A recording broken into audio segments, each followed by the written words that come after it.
আমার নবী মুহাম্মদুর রাসূলুল্লাহ সাল্লাল্লাহু আলাইহি ওয়াসাল্লামের এত মর্যাদা, এত মান, এত শান, আমার রসুলের শানের মতো, মানের মতো, মর্যাদার মতো আর কোন নবীর শানও নাই। নবী নবুয়তের দিক থেকে সমান, কিন্তু মর্যাদার দিক থেকে আমার নবী মুহাম্মদুর রাসূলুল্লাহর মর্যাদা বেশি। হাজিরিন, আমার রসুল যখন উনার পরিচয় দিতেন তখন শুধু উনার নাম আর উনার বাবার নাম বলতেন না, বরং আল্লাহর রসুল যখন পরিচয় দিতেন উনার 22 খানদানোর উপরের লোক পর্যন্ত বলে দিতেন সুবহানাল্লাহ। এই জন্যে বলতেন যে আমি কোনো সাধারণ ঘরের লোক নয়, আমি কোনো সাধারণ মানুষের ছেলে নয়, সাধারণ বংশের পরিবারের নয়, আমি হইলাম উচ্চ বংশ থেকে উচ্চ বংশের লোক। বলুন না সুবহানাল্লাহ।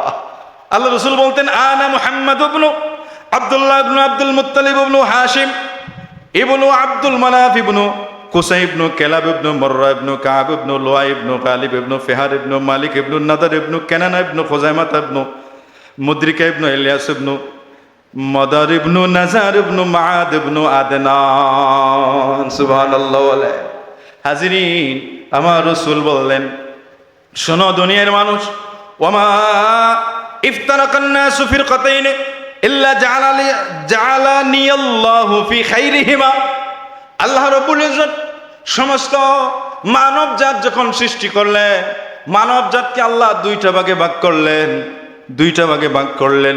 উত্তম ভাগটাকে আমি নবীকে রাখলেন, উত্তম ভাগের মধ্যে আমি নবীকে রাখলেন। বলুন না সুবহানাল্লাহ। কোরআন শরীফের মধ্যে অনেক প্রমাণ আছে যে আল্লাহ নবী রাসূলদের আলোচনা জন্ম থেকে করেছেন, শুধু নবীর নয়, নবীর মার, নবীর নানির আলোচনা করেছেন। বলুন না সুবহানাল্লাহ। হাজিরিন কেরাম, সামিন আজম, মিলাদুন নবীর আলোচনা হচ্ছে এটা স্মরণের বিষয়।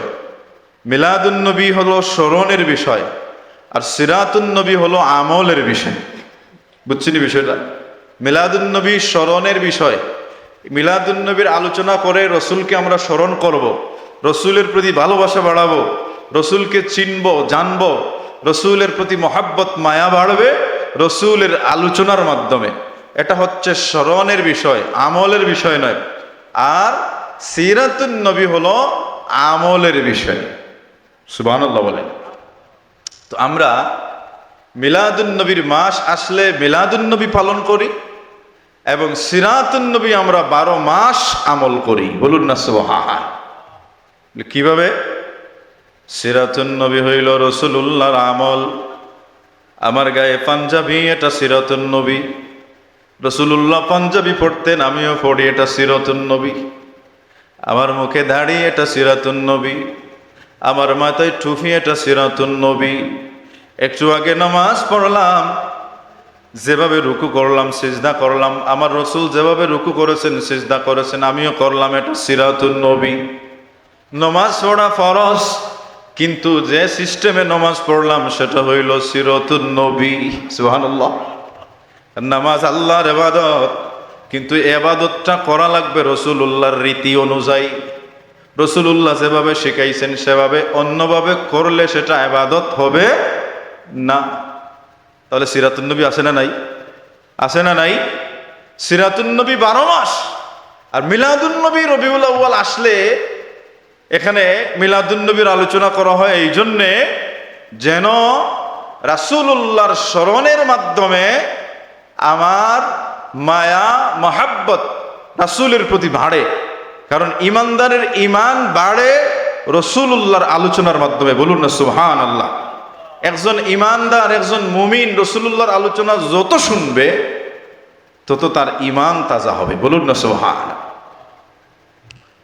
এজন্য হাজিরিন, রাসূলুল্লাহ এমন, রাসূলুল্লাহর মর্যাদা এমন, তাম পৃথিবীর সমস্ত নদী নালা সাগরের, সমস্ত নদী নালা সাগরের পানি যদি খালি হয়, পৃথিবীর সমস্ত বৃক্ষরাশি যদি কলম হয়ে যায়, আমার রসুলের শান যদি বর্ণনা গাওয়া শুরু করে, লেখা শুরু করে, সমস্ত পৃথিবীর পানিগুলো শেষ হয়ে যাবে, শুকাইয়া যাবে, আমার রাসূলুল্লাহর শান গাওয়া শেষ হবে না। এত শানওয়ালা, এত মর্যাদাওয়ালা রসুল আল্লাহ এই পৃথিবীর জমিনে দান করেছেন, আর সেই রসুলের নবীর উম্মত আল্লাহ আমাদেরকে করেছেন বলি আলহামদুলিল্লাহ। আল্লাহ চাইলে তো আমাদেরকে আরো আগে দুনিয়ার জমিনে পাঠাইতে পারতেন। আমাদের রুহু আর বাবা আদমের সন্তানদের রুহু একসাথে তৈরি, ঠিক কিনা? একসাথে তৈরি, কিন্তু আল্লাহ আগে না পাঠাইয়া আখেরি জামানার নবীর জামানায় আমাদের পাঠাইলেন। এটা আল্লাহ আমাদের প্রতি বহু বড় একটা ইহসান করছেন, বলুন আলহামদুলিল্লাহ, ঠিক কিনা? যেই ইহসানের কারণে আমরা নবীর উম্মত হতে পেরেছি। আর নবীর উম্মত যারা হবে, নবীর রীতিনীতি অনুযায়ী, নবীর সিরাত অনুযায়ী, নবীর উসওয়া অনুযায়ী যে জীবন পরিচালনা করে, ঈমানের সাথে মৃত্যুবরণ করবে, তার হাসর, তার রাসূলুল্লাহর শাফাআত তার নসিব হবে, বলুন না সুবহান। আজরিন, আমাদের নবী মুহাম্মদুর রাসূলুল্লাহ সাল্লাল্লাহু আলাইহি ওয়াসাল্লাম এমন নবী, যেই নবীর ওসিলায় আমার আল্লাহ তামাম পৃথিবীর তামাম মাখলুক সৃষ্টি করেছেন, বলুন না সুবহানাল্লাহ। যেই নবীকে সৃষ্টি না করলে আমার আল্লাহ পৃথিবীর কোনো কিছুই সৃষ্টি করতেন না।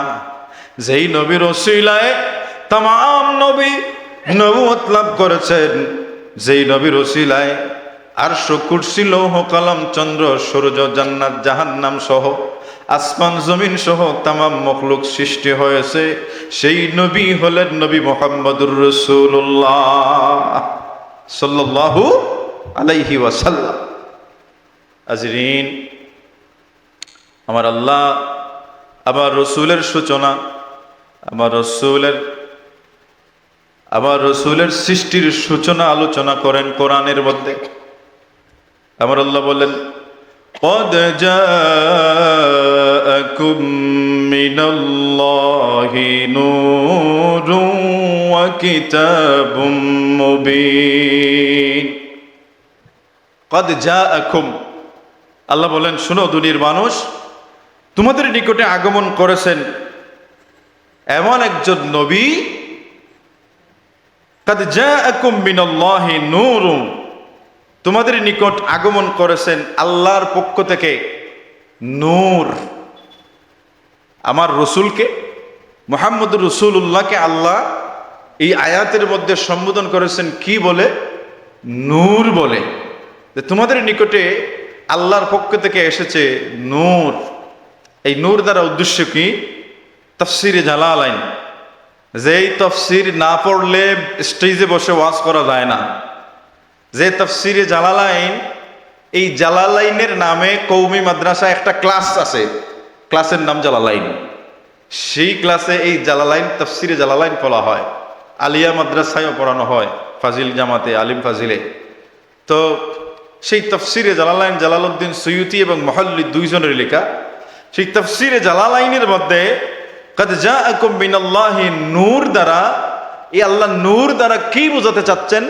তাফসিরে জালালাইনের মধ্যে এনেছেন যে হুয়ান নবিয়্যু সাল্লাল্লাহু আলাইহি ওয়াসাল্লাম। সুবহানাল্লাহ। যে এই নূর দ্বারা উদ্দেশ্য হইল নবী মুহাম্মদুর রাসূলুল্লাহ।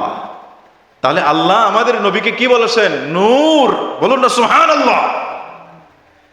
আল্লামা ফখরুদ্দিন রাজি রাহমাতুল্লাহ আলাইহি, যিনি বহু বড় জাস্টিস, বহু বড় দার্শনিক ছিলেন, অসংখ্য কিতাবের লেখক ছিলেন, যার মুর্শিদ হলেন নজমুদ্দিন কুবরা। তিনি ইলমে মারিফতের ইলম অর্জন করতে পারেন নাই, কারণ ওনার যে মেমোরি ছিল, ওই মেমোরিটা ইলমে শরীয়ত দিয়ে ভরপুর করেছিলেন, সেই জন্য ইলমে মারিফত অর্জন করতে পারেন নাই। আজরিন, আল্লামা ফখরুদ্দিন রাজি রহমতুল্লাহ লেখা তাফসিরে রাজি বা তাফসিরে কবিরি বলা হয়। ওই তাফসিরে কবিরির মধ্যে নূরের ব্যাখ্যার মধ্যে এনেছেন যে আন্নাল মুরাদা বিন নূরি মুহাম্মাদুন সাল্লাল্লাহু আলাইহি ওয়াসাল্লাম। আল্লাহ পাক রব্বুল ইজ্জত কাদ জাআকুম মিনাল্লাহি নূর দ্বারা উদ্দেশ্য বুঝাইতে চাইছেন তোমাদের কাছে এসেছে নূর। এই নূর মানে হইল তোমাদের কাছে এসেছে নূর মুহাম্মদ সাল্লাল্লাহু আলাইহি ওয়াসাল্লাম। সুবহানাল্লাহ। নবী নূর মুহাম্মদ না বাশার মুহাম্মদ? নবী কি? নূর মুহাম্মদ। এই জন্য আমরা এটা জিকির করি না, হাসবি রব্বি, বলুন বলেন, হাসবি রব্বি জাল্লাল্লাহ মা ফি কলবি নূর মুহাম্মদ লা ইলাহা। পড়ি না জিকিরটা, এই জিকির হাসবি রব্বি জাল্লাল্লাহ, এর অর্থ কি? যে আমার হাসবি রব্বি জাল্লাল্লাহ, জাল্লে জালালুহু, সমস্ত শান শৌকতের মালিক আল্লাহ আমার জন্য যথেষ্ট। সুবহানাল্লাহ। মা ফি কলবি, এটা খালকি হবে না, খালফিও হবে না, মা ফি কলবি, মা ফি কলবি গায়রুল্লাহ, আমার কলবে, আমার অন্তরে আল্লাহ ছাড়া আর কারো জায়গা নাই। সুবহানাল্লাহ। নূর মুহাম্মদ সাল্লাল্লাহ, হে আল্লাহ, যে নবী নূরের নবী, সেই নূরের নবীর উপরে তুমি রহমত প্রেরণ করো।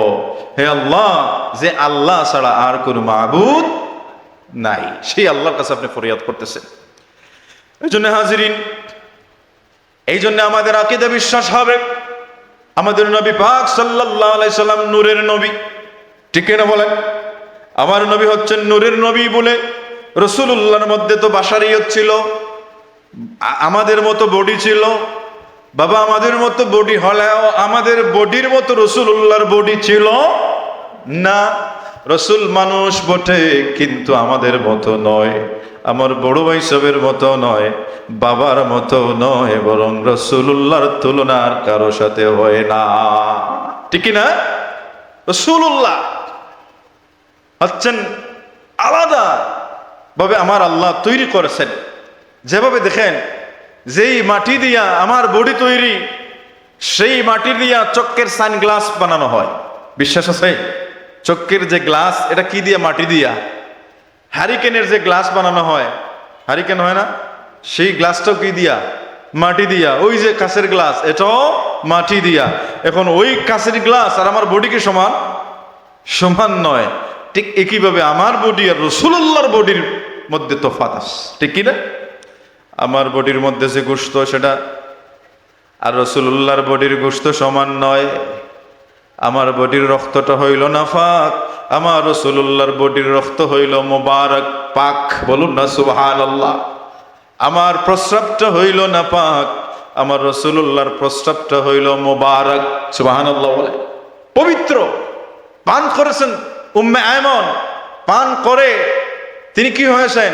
জান্নাতের সুসংবাদ লাভ করেছেন, বলুন না সুবহানাল্লাহ। এই জন্য হাজিরিনে কেরাম, সামিনে আযম, রাসূলুল্লাহ নূর। সুতরাং নূর বলে যদি আমি বলি রাসূলুল্লাহ আল্লাহর জাতি নূর, তাহলে শিরিক হয়ে যাবে, ঠিক না? আল্লাহ তো নূর, ঠিক না? আল্লাহ নূর, তে রসুলকেও যদি আমি নূর বলি, তাহলে কি আল্লাহর সাথে আর আমার আলাদা করা হইল? তাহলে আল্লাহ নূর, রাসূলও নূর। যেমন রাসূল পাক সাল্লাল্লাহু আলাইহি ওয়াসাল্লাম যখন মেরাজে গেলেন, মেরাজ থেকে আসার পরে সাহাবায়ে কেরামরা আল্লাহ রসুলকে জিজ্ঞেস করলেন, ইয়া রাসূলুল্লাহ, আপনি কি আল্লাহকে দেখেছেন? আল্লাহকে কি দেখেছেন? কিভাবে দেখেছেন? আল্লাহর আকৃতিটা কেমন? তখন রাসূল পাক সাল্লাল্লাহু আলাইহি ওয়াসাল্লাম বললেন, হ্যাঁ, আমি আল্লাহকে দেখেছি, রাআইতু রাব্বি নূরা, আমি আল্লাহকে দেখেছি নূর হিসাবে, বলুন না সুবহানাল্লাহ। নূর হিসেবে দেখেছি, আমার আল্লাহর কোনো মিসাল নাই। তাহলে আল্লাহ কোন নূর আর রসুল কোন নূর? আল্লাহ হচ্ছেন জাতি নূর, আসল নূর হচ্ছেন আল্লাহ। আল্লাহ হচ্ছেন নূর, যেই নূরের ব্যাপারে আল্লাহ কোরআনে পাকের মধ্যে বলেছেন, লাইসা কামিসলিহি শাইউন, আল্লাহর নূরের কোনো মিসাল নাই, কোনো আকার নাই, কোনো আকৃতি নাই, কোনো উপমা নাই, বেমিসাল। আল্লাহ হচ্ছেন যেই আল্লাহ, সেই আল্লাহ হচ্ছেন নূর, বলুন না সুবহানাল্লাহ। সুতরাং রাসূল পাক সাল্লাল্লাহু আলাইহি ওয়াসাল্লাম কোন নূর? বলে রাসূল হচ্ছেন খালকি নূর, রাসূল হচ্ছেন সৃষ্ট নূর, আল্লাহর মাখলুক হচ্ছেন রসুলের নূর। এই জন্যে খালিক আর মাখলুক কখনো এক হইতে পারে না। খালিক আর মাখলুক এক হইতে পারে না।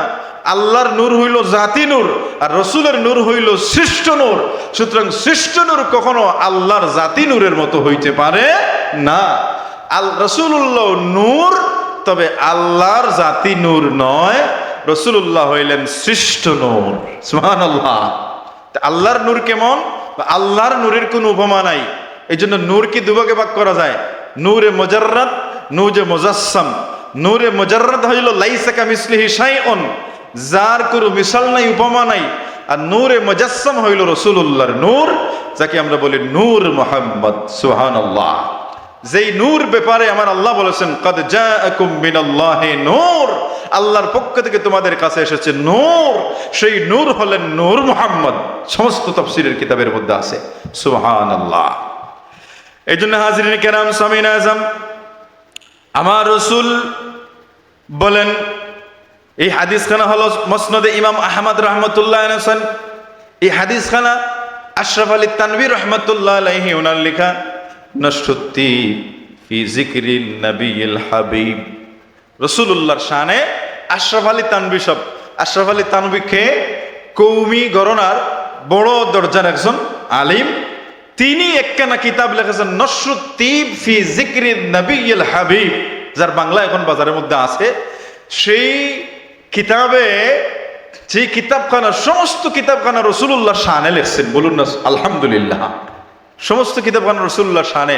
ওই হাদিসখানা, আমি এখন যে হাদিসখানা বর্ণনা করব, এই হাদিসখানাও আশরাফ আলী তানভী রহমতুল্লাহ উনার এই কিতাবের মধ্যে সন্নিবেশিত করেছেন। এবং এই হাদিসখানা মুসনাদে আহমদের হাদিস। কি হাদিস? হযরত আলী রাদিয়াল্লাহু তাআলা আনহু থেকে বর্ণিত হাদিস। তিনি বলেন যে আল্লাহর রাসূল ইরশাদ ফরমান, কুনতু নূরাম বাইনা ইয়াদাইল্লাহি তাআলা ক্বাবলা আন ইয়াখলুকা আদামা বিআরবাআতি আশরা আলফা আমিন। সুবহানাল্লাহ। আল্লাহ রাসূল ফরমান, আদম আলাইহিস সালাতু ওয়াস সালাম সৃষ্টি করার 14,000 বছর পূর্বে আমি মুহাম্মদুর রাসূলুল্লাহ আল্লাহর কাছে নূর হিসাবে ছিলাম। নূর হিসাবে ছিলেন। তাহলে রাসূলুল্লাহর নূর আল্লাহ প্রথমে সৃষ্টি করেছেন। এই জন্য এই পরবর্তী একটা হাদিস আছে, লম্বা হাদিস, যে হাদিসকে হাদিসে জাবের বলা হয়। যে হাদিসকে হাদিসে জাবের বলা হয়। হাদিস শরীফের মধ্যে কিছু পরিভাষা আছে। হাদিসের মধ্যে সিয়াসিত্তার হাদিসের মধ্যে কয়েকখানা হাদিস আছে যে হাদিসকে বিশেষভাবে বিষয়িত করা, বিশেষ নামে বিশেষিত করা হয়েছে। যেমন বুখারী শরীফের একখানা হাদিস আছে হাদিসে গার। যে হাদিসখানা হইল হাদিসে গার, মানে গর্তের হাদিস। এই গর্তের হাদিস কি? এই হাদিসে 3 জন বন্ধু সফরে বের হয়েছিলেন। ঝড় বৃষ্টির সময় তারা একটা গুহার মধ্যে ঢুকেছিলেন। ঢুকার পরে বের হওয়া পর্যন্ত যে যে ঘটনা ঘটছিল, ওই ঘটনার বর্ণনা যে হাদিসের মধ্যে, ওই হাদিসের নাম হইল হাদিসে গার।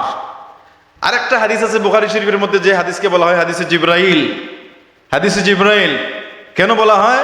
যে জিবরাইল আলাইহিস সালাম রাসূল পাক সাল্লাল্লাহু আলাইহি ওয়াসাল্লামের নিকটে একবার এসেছিলেন। এসে কিছু প্রশ্ন করেছিলেন যে আখবিরনি আনিল ইসলাম, আখবিরনি আনিল ঈমান, আখবিরনি আনিস সাআ, আখবিরনি আনিল ইহসান। এই প্রশ্ন করেছিলেন, রাসূলুল্লাহ যে জবাব দিয়েছিলেন। এই বর্ণনা যে হাদিসের মধ্যে, এই হাদিসের নাম হইল হাদিসে জিবরাইল। বর্তমানে যে আমি হাদিসটি পড়ব সেটা হচ্ছে হাদিসে জাবের। এটা খুব প্রসিদ্ধ। মুসান্নিফে আব্দুর রাজ্জাকের কিতাব, সেই কিতাবের মধ্যে হাদিসখানা এনেছেন। দালাইলুন নবুওয়াতের মধ্যে হাদিসখানা এনেছেন। মাওয়াহিবুল লাদুনিয়ার মধ্যে হাদিসখানা এনেছেন। আশরাফ আলী তানভী রহমতুল্লাহ আলাইহি নশরুত্তিবির মধ্যে রাসূলুল্লাহর শান বর্ণনা করতে যাইয়া ওই হাদিসখানা এনেছেন। কোন হাদিস? যে হাদিসখানা হইল হাদিসে জাবের। হযরত জাবের রাদিয়াল্লাহু তাআলা আনহু আল্লাহর রাসূলকে বললেন, ইয়া রাসূলুল্লাহ, ইয়া হাবিবাল্লাহ, সর্বপ্রথম আল্লাহ রব্বুল ইজ্জত কোন জিনিস সৃষ্টি করলেন? যখন শুধুমাত্র আল্লাহ ছিলেন, আল্লাহ ছাড়া আর কোনো কিছু ছিল না। এরপরে আল্লাহর পরেই সর্বপ্রথম আল্লাহ যখন মখলুক সৃষ্টি করার ইচ্ছা করলেন, গো নবী, সর্বপ্রথম আল্লাহ কোন জিনিস সৃষ্টি করে মখলুক সৃষ্টির সূচনা শুরু করলেন? তখন জাবের রাদিয়াল্লাহু তাআলা আনহুর প্রশ্নের জবাবে রাসূল পাক সাল্লাল্লাহু আলাইহি ওয়াসাল্লাম বললেন, ইয়া জাবের, আল্লাহ রাব্বুল ইজ্জত যখন একাকার ছিলেন, যখন কোনো আশিয়া ছিল না, যখন কোনো আশিয়া, কোনো বস্তু ছিল না, কোনো জিনিস ছিল না, কোনো সৃষ্টি ছিল না, আল্লাহর কোনো মখলুক ছিল না, তখন সর্বপ্রথম আল্লাহ রব্বুল ইজ্জত যে জিনিস সৃষ্টি করার ইচ্ছা করলেন সেটা, এবং যে জিনিস সৃষ্টি করলেন সেটা হলো তোমার হাবিবের নূর। সুবহান, তোমার হাবিবের নূর, অর্থাৎ নূর নবিয়িকা, তোমার হাবিবের নূর সর্বপ্রথম আল্লাহ সৃষ্টি করলেন। আল্লাহ রসুল ফরমান, যে সময় তোমার হাবিবের নূর আল্লাহ সৃষ্টি করলেন সেই সময়ে ওয়ালাম ইয়াকুন যালিকাল ওয়াক্তে লাওহান, সেই সময় লৌহ ছিল না। লৌহ মানে কি, আমাদের সবার বাক্যলিপি যে জায়গার মধ্যে লিপিবদ্ধ সেই জায়গা, লৌহ ছিল না। ওয়ালা কালামা, কলম ছিল না। ওয়ালা জান্নাতা ওয়ালা নারা, জান্নাত ছিল না, দুজক ছিল না। ওয়ালা মালাকা ওয়ালা সামা, সেই সময় কোনো ফেরেশতা ছিল না, আসমান ছিল না, জমিন ছিল না, চন্দ্র ছিল না, সূর্য ছিল না, জিন্নাত ছিল না, ইনসান ছিল না। তখনই আমার আল্লাহ তোমার হাবিবের নূর মুবারক সৃষ্টি করেছেন, বলুন না সুবহানাল্লাহ। এরপরে আমার আল্লাহ এই নূরকে ভাগ করে, 4 ভাগে ভাগ করে সর্বপ্রথমের ভাগ দ্বারা আল্লাহ কলম সৃষ্টি করলেন। এই হাদিসের মধ্যে লাগে বেরা। অনেক ভাইরা বলেন যে আউয়ালু মা খালাকাল্লাহুল কালামা, আর এটাও হাদিস। আরেকটা হাদিস হইল আমার রাসূল বলেছেন আউয়ালু মা খালাকাল্লাহু নূরি, সর্বপ্রথম আল্লাহ আমার নূর সৃষ্টি করেছেন। আবার আল্লাহ রাসূল এটাও বলেছেন আউয়ালু মা খালাকাল্লাহুল কালামা। তাহলে এই হাদিস দুইটার মধ্যে কোনটা আগের কোনটা পরের এটা বলতে হবে। অনেকে এই জন্যে এই এখানের মধ্যে লাগে বেরা যে আল্লাহ রসুল বলেছেন আউয়ালু মা খালাকাল্লাহুল কালামা, সুতরাং সর্বপ্রথম আল্লাহ কলম সৃষ্টি করেছেন। সমস্ত পৃথিবীর মখলুকের মধ্যে আল্লাহ কলম সৃষ্টি করেছেন। আহলে সুন্নাত ওয়াল জামাত বলেন না, তুমি হাদিসের ব্যাখ্যা বুঝো নাই, হাদিসের ভাবার্থ বুঝো নাই। সর্বপ্রথম আল্লাহ রব্বুল ইজ্জত আল্লাহ রসুলের নূর সৃষ্টি করেছেন। আর এই নূর সৃষ্টি করার পরে হাজার হাজার বছর অতিবাহিত হয়েছে। নূরে মুহাম্মদ নূর হিসাবে আল্লাহর কুদরতি এলাহিয়তের মধ্যে হাজার হাজার বছর অবস্থানের পর আল্লাহ যখন মাখলুক সৃষ্টি করার ইচ্ছা করলেন, তখন এই নূর মুহাম্মদিরে আল্লাহ 4 ভাগে ভাগ করে প্রথম ভাগ দ্বারা বানাইলেন কলম। বুঝছিনি বিষয়টা? রাসূলুল্লাহর নূর থেকে প্রথম ভাগ দ্বারা হইল কলম, দ্বিতীয় ভাগ দ্বারা হইল লৌহ, তৃতীয় ভাগ দ্বারা সৃষ্টি করলেন সমস্ত ফেরেশতারা। সুম্মা কাসসামা জুজউর রাবি'i আরবাআতু আজজাইন, 4 নম্বর ভাগটাকে আমার আল্লাহ আরো 4 ভাগে ভাগ করলেন। এইভাবে আল্লাহ ভাগ করে করে শেষ পর্যায়ে পৃথিবীর সমস্ত কিছু, গাছ লতা পাতা পশু পাখি সহ, স্থলের জলের সব প্রাণী সহ আমার আল্লাহ রাসূল পাক সাল্লাল্লাহু আলাইহি ওয়াসাল্লামের নূর মুবারক থেকে সৃষ্টি করলেন। সুবহান। তাহলে আমার নবীর নূর থেকে আমার আল্লাহ সমস্ত কিছু সৃষ্টি করলেন। সুতরাং প্রথম কলম সৃষ্টি নয়, প্রথম নূরে মুহাম্মদ সৃষ্টি। আর দ্বিতীয় পর্যায়ে সমস্ত মখলুকের পর্যায়ে দ্বিতীয় পর্যায়ে হলো কলম সৃষ্টি, এরপরে লৌহ। কলম বাক্যলিপি লিখে লৌহের মধ্যে আল্লাহ গচ্ছিত রাখছেন। এরপরে আল্লাহ রসুল বলেছেন কলমের কালি শুকাইয়া গেছে, এখন আর বাক্য বাড়বেও না কমবেও না। যা লিখার কলম লিখে কালি শুকাইয়া গেছে, ওই অনুযায়ী লিখা অনুযায়ী তাকদীর অনুযায়ী তার একজন মানুষের জীবন পরিচালিত হবে। হাজরিনে কেরাম, সামিনা আযম, আমার আল্লাহ রসুল পাক সাল্লাল্লাহু আলাইহি সাল্লাম কে নূর হিসাবে সৃষ্টি করলেন। এখন নবী হইতে হলে মুআজিজা লাগে, নবী হইতে হলে মুআজিজা লাগে।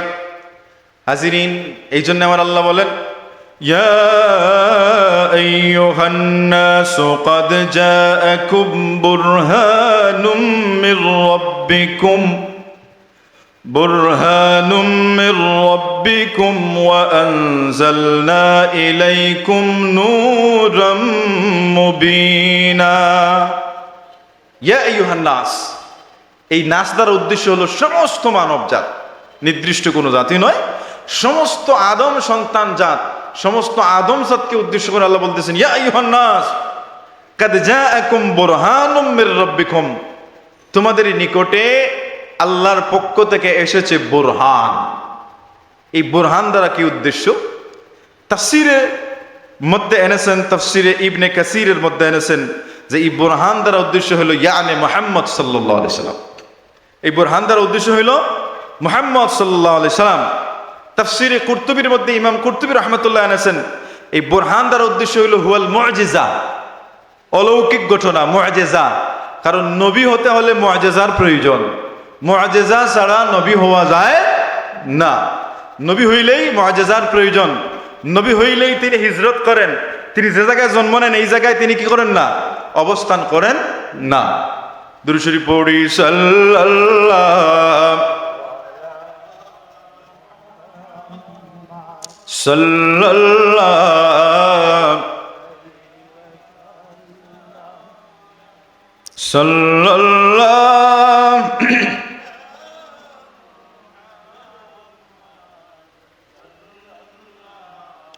وعليه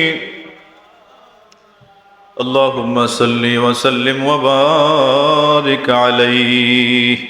আজরিন, নবীর জন্য শর্ত হলো, নবী হওয়ার জন্য কয়েকটা শর্ত আছে, এর মধ্যে একটা হইল মুআজিজা। মুআজিজা মানে হইল অলৌকিক ঘটনা। অলৌকিক ঘটনা মানে হইল যেটা যুক্তি ধরে না, মনে মানে না, এটার নাম হইল অযৌক্তিক জিনিস, যেটা সেটা হইল মুআজিজা। এটা যদি নবীর নবুয়ত থেকে ইন্তেকালের পূর্ব পর্যন্ত প্রকাশ পায় এটার নাম হয় মুআজিজা। আর নবীর নবুয়ত জন্ম থেকে নিয়ে নবুয়ত পর্যন্ত যেটা প্রকাশ পায় এটার নাম হয় ইরহাসা। পরিভাষাটা ভিন্ন কিন্তু কাজের কোনো আমাদের মতো সাধারণ মানুষ থেকে, ওলি আল্লাহ থেকে যেটা প্রকাশ পায় সেটার নাম হয় কেরামত। কুইনেন বেটার মাঝে কেরামতি আছে বাহা। ও কেরামত মানে হইল ওলি আল্লাহ থেকে যেটা প্রকাশ পায় সেটা হচ্ছে কেরামত। কেরামত অলৌকিক ঘটনা, ইরহাসা তো অলৌকিক ঘটনা, মুআজিজা তো অলৌকিক ঘটনা, কিন্তু এটা এই এক একটা ভাষা এক এক সময় লাগানো হয় অবস্থার পরিপ্রেক্ষিতে। সাধারণ মানুষের বেলায়, ওলি আল্লাহদের বেলায় কেরামত, নবী যিনি হবেন জন্ম থেকে নিয়ে নবুয়ত পাওয়ার আগ পর্যন্ত ইরহাসাত, আর নবুয়ত থেকে নিয়ে ইন্তেকাল পর্যন্ত বা এরপর পর্যন্ত হচ্ছে মুআজিজা। তো হাজিরিন, আল্লাহ যে বললেন তোমাদের নিকট কাদ জাআকুম বুরহানুম মির রাব্বিকুম, তোমাদের রবের পক্ষ থেকে তোমাদের নিকট এসেছে বুরহান। এই বুরহান দ্বারা উদ্দেশ্য কি? ইমাম কুরতুবী এনেছেন বুরহান দ্বারা উদ্দেশ্য হলো মুহাম্মদ সাল্লাল্লাহু আলাইহি ওয়াসাল্লাম। আল্লামা সুফিয়ান সাউরি রাহমাতুল্লাহ বলেন বুরহান দ্বারা উদ্দেশ্য হলো মুআজিজা। মুজাহিদ রাহমাতুল্লাহ বলেন বুরহান দ্বারা উদ্দেশ্য হলো হুজ্জত। হুজ্জত মানে হইল দলিল। দলিল কেন? বুরহান শব্দের অর্থ দলিল। আল্লাহ এখানে নবীকে বুরহান শব্দ দিয়ে বুঝাইলেন কেন? যে নবী যে সত্য নবী, মুআজিজা দিয়া দলিল দিয়া সত্য নবী প্রকাশ প্রচারের জন্য আল্লাহ নবীর সাথে মুআজিজা সহ প্রেরণ করেছেন। বলুন না সুবহান। আমাদের নবী মুহাম্মদুর রাসূলুল্লাহ সাল্লাল্লাহু আলাইহি সাল্লাম যখন ইসলামের দাওয়াত দেওয়া শুরু করলেন, মুসলমানেরা যারা সাহাবায়ে কেরামের সাহাবীর মর্যাদা লাভ করেছেন এমনি এমনি মুসলমান হন নাই। রাসূলুল্লাহ থেকে অনেক মুআজিজা দেখে, মুআজিজা অবলোকন করে রাসূলুল্লাহ যে আসলেই নবী, আসলেই রাসূলুল্লাহ, আসলেই আল্লাহর রাসূল তা প্রমাণ করে তারপরে তারা এই মুসলমান হয়েছেন। সুবহানাল্লাহ বলে। যেমন হাজিরিন, রাসূল পাক সাল্লাল্লাহু আলাইহি সাল্লাম মদিনা শরীফে, মক্কা শরীফে যখন অবস্থান করে ইসলামের দাওয়াত দিতেছেন, মক্কি জীবনী, নবুয়তের মক্কি জীবন কতদিন ছিল? আমার রাসূলের মক্কি জীবন ছিল 53 বছর। কত বছর? 53 বছর। মদনী জীবন ছিল 10 বছর, মিলাইয়া 63 বছর। আমার রাসূল 63 বছরে ইন্তেকাল করেছেন, ঠিক না? আমার রাসূল 40 বছর বয়সে নবুয়ত পেয়েছেন। নবুয়তের পরে 13 বছর মক্কা শরীফে ছিলেন। 13 বছর বয়সে, নবুয়তের 13 বছর, আর এমনি রাসূলুল্লাহর বয়স হয়েছিল মোট 53 বছর। 53 বছর বয়সে আল্লাহর হুকুমে রাসূলুল্লাহ হিজরত করে মদিনায় যান। সেখানে যাইয়া 10 বছর অবস্থান করে আল্লাহর রাসূল 12ই রবিউল আউয়ালে ইন্তেকাল করেন।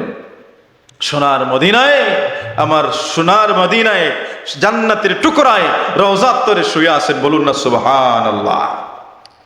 হাজরিন কেরাম, শামিল আযম, একদিন দেখেন রাসূলুল্লাহ সত্য নবী। সত্য নবী কাফিররা মানতে হলে, বুঝতে হলে দলিলের প্রয়োজন, আর এই দলিল হইল মুআজিজা। এই জন্য আমার রাসূলকে আল্লাহ মুআজিজা সহ প্রেরণ করেছেন। সেই জন্য আমার আল্লাহ বলেছেন, রে বানবেরা শোনো, মানুষেরা শোনো, আল্লাহর পক্ষ থেকে তোমাদের নিকটে বুরহান এসেছে, দলিল এসেছে। দলিল সহ এমন একজন নবী এসেছেন যার দলিল দেখলে তোমরা তিনি যে নবী বিশ্বাস করবে। সুবহানাল্লাহ। তার দলিল সে নিজেই সাক্ষী সে যে নবী। তো একবার আল্লামা জামি রহমাতুল্লাহ শাওয়াহিদুন নবুয়তের মধ্যে এনেছেন যে একবার একদল বেদুইন রাসূল পাক সাল্লাল্লাহু আলাইহি ওয়াসাল্লামের কাছে আসলো, এসে বলল যে আমরা ইসলাম গ্রহণ করব, তবে আপনি যে নবী তা একটু আমাদেরকে প্রমাণ দেখান। ও রসুল কি প্রমাণ দেখাইবেন?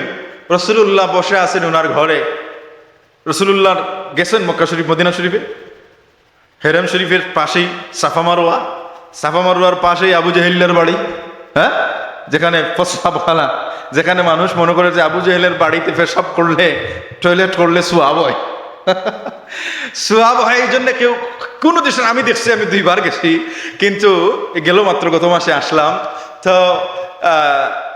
সব দেশের মানুষ, বিশ্বের সব দেশের মানুষ সে যখন সাই করে, সাফা মারোয়া সাই করেই সেখানে যায়, গিয়া অন্তত পক্ষে বাইতুল গালায় গিয়া কাজ সেরে আসে। এখানে আবু জাহেলের বাড়ি, আর পাশেই হচ্ছে মাকতাবা বলে রাখছে তারা মৌলিদুর রসুল পাক সাল্লাল্লাহু আলাইহি ওয়াসাল্লাম যে করে আগমন করেছিলেন। হাজিরিন কেরাম, সামিন আজম, একদল বেদুইন আসলো আমার রাসূলুল্লাহর আগমনের ঘরে, এসে বলল, ইয়া রাসূলুল্লাহ, হাবিবাল্লাহ, আপনি যে সত্য নবী, আমরা ঈমান আনবো, ইসলাম গ্রহণ করব, আপনি যে সত্য নবী একটু প্রমাণ দেখান। আল্লাহ রসুল বললেন, আমি কি প্রমাণ দেখাইবো? ওই যে গাছ দেখতেছেন, গিয়ে বলেন, তোমরা গিয়ে বলো গাছ তোমাকে নবী ডাকছেন আসার জন্যে। সুবহানাল্লাহ বলেন। গাছকে ডাকলে, আমি ডাকলে শুনবে গাছ? গাছ শুনবে না।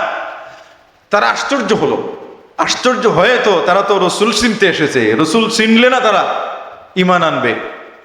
গিয়ে বলছে, হ্যাঁ গাছ, রসুল তোমাকে ডেকেছেন, কি বলবে? বলার সাথে সাথে গাছ ডান দিকে বাম দিকে একবার ঝুললো, ডান দিকে একবার ঝুললো, বাম দিকে একবার ঝুললো, ঝুলে গাছটি ফাল দিয়ে জমিন থেকে জোর সহ উঠে রাসূলুল্লাহর খেজমতে এসে বলল, আসসালাতু ওয়াসসালামু আলাইকা ইয়া রাসূলুল্লাহ, আসসালাতু ওয়াসসালামু আলাইকা ইয়া হাবিবাল্লাহ। সুবহানাল্লাহ। এটা সালাম দেওয়ার সাথে সাথে আমার রসুল বললেন, গাছ ঠিক আছে, তুমি আবার তোমার জায়গায় চলে যাও। গাছটা আবার জায়গায় চলে গিয়া আগের মতো আবার জড় মেলে আবার সোজা হয়ে দাঁড়িয়ে থাকলো। বলুন না সুবহানাল্লাহ। এটা যুক্তি মানে, এটা কোনো দলিলে মানে, যুক্তি মানে বিশ্বাস করার বিষয়, কিন্তু বিশ্বাস করতে হবে। এটার নামই হচ্ছে অলৌকিক ঘটনা, এটার নামই হলো মুআজিজা।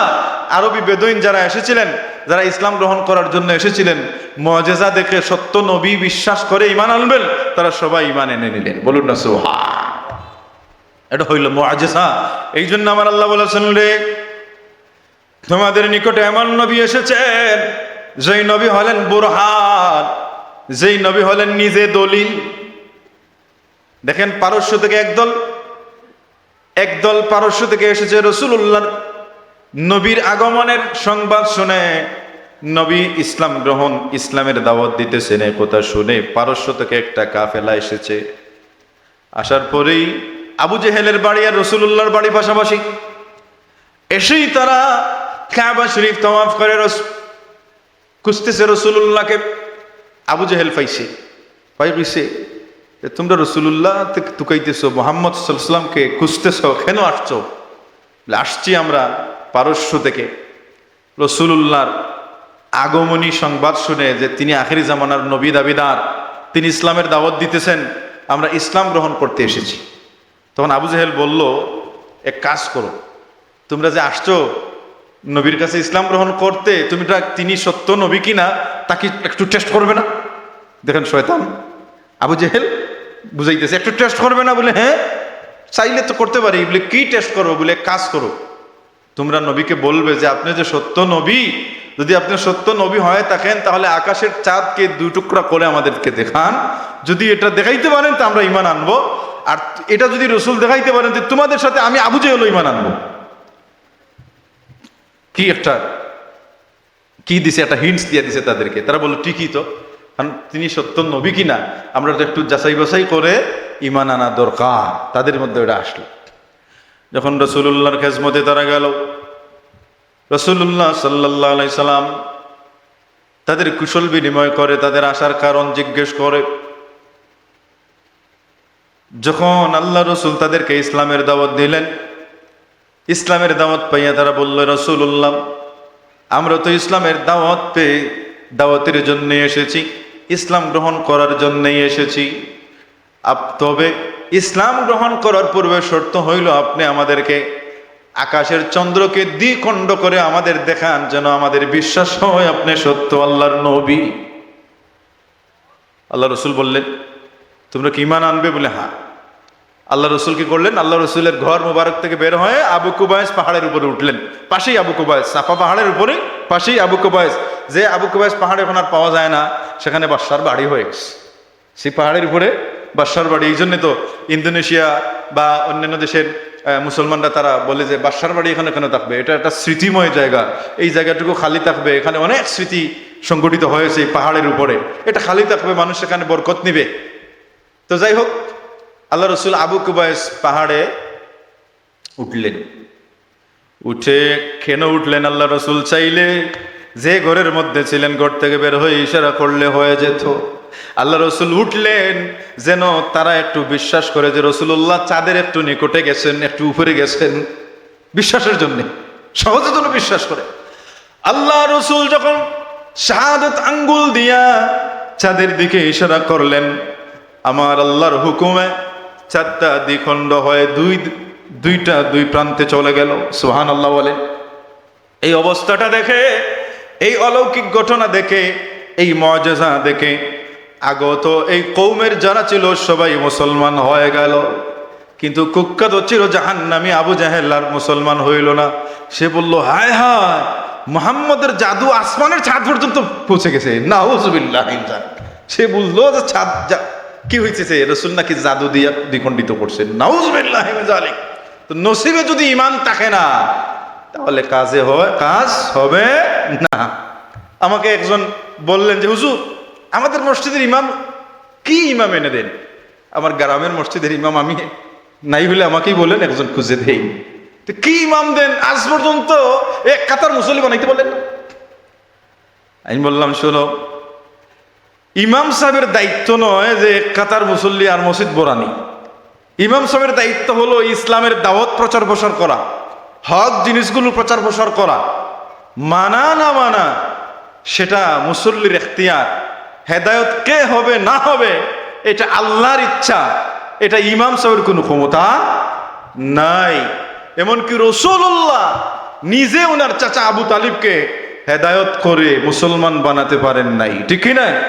তিনি যখন কাঁদছিলেন মুসলমান বানাতে না পেরে, যখন কাঁদছিলেন, তখন আল্লাহ বললেন, বন্ধু, ইন্নাকা লা তাহদি মান আহবাবতা, আপনি যাকে মহাব্বত করেন তাকে আপনি হেদায়েত দিতে পারবেন না, কারণ হেদায়েতের মালিক আপনি নয়, আমি আল্লাহ।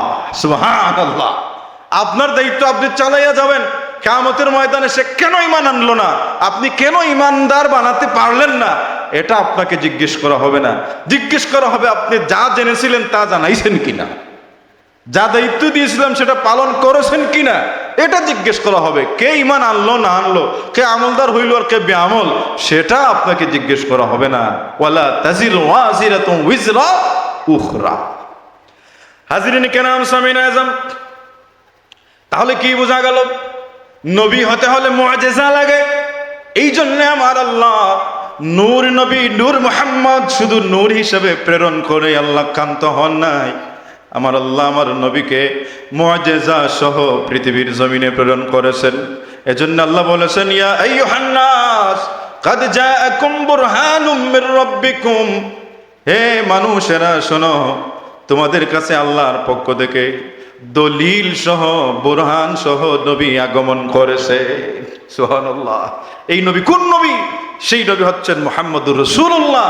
যেই নবীর মিলাদ আজকে আমরা পালন করতেছি, সেই নবীর আলোচনা, সেই নবীর শান, সেই নবীর মর্যাদা গাইলে শুনলে ইমানদারের ইমান তাজা হয়, ইমান বের পাওয়ার বাড়ে। বলুন না সুবহান। কারণ রাসূলুল্লাহর শান শুনলে ইমানদারের ইমান কি হয়? তাজা হয়। কোরআন শরীফের তিলাওয়াত ইমানদারের কাছে তিলাওয়াত করলে এই কোরআনের তিলাওয়াতে ইমানদারের ইমান বাড়ে। সুবহানাল্লাহ। ওয়াইজা তুলিয়াত আলাইহিম যাদাতহুম ঈমানা।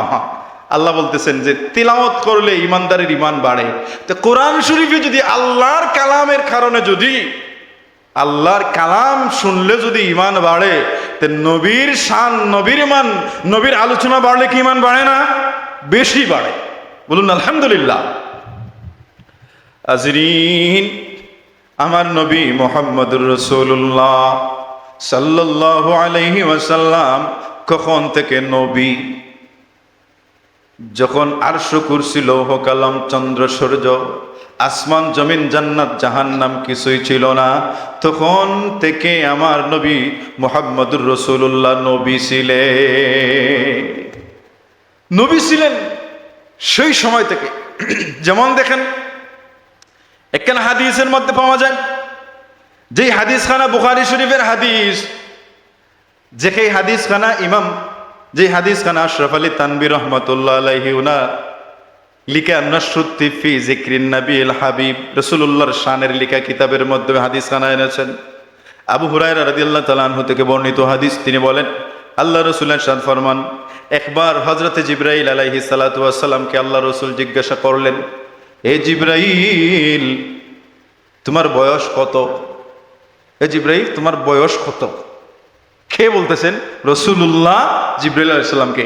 যে জিবরাইল হচ্ছেন মুআল্লিমুল মালায়েকা, সাইয়্যিদুল মালায়েকা, ফেরেশতাদের সর্দার, যে জিবরাইল আলাইহিস সালাম সমস্ত নবী রাসূলের কাছে আল্লাহর পক্ষ থেকে ওহী নিয়ে এসেছেন, সেই ফেরেশতা হচ্ছেন জিবরাইল আলাইহিস সালাম।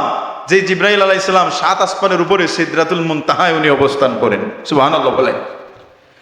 জিবরাইল আলাইহিস সালাতু ওয়াস সালামকে আল্লাহ রাসূল বললেন, জিবরাইল, তোমার বয়স কত?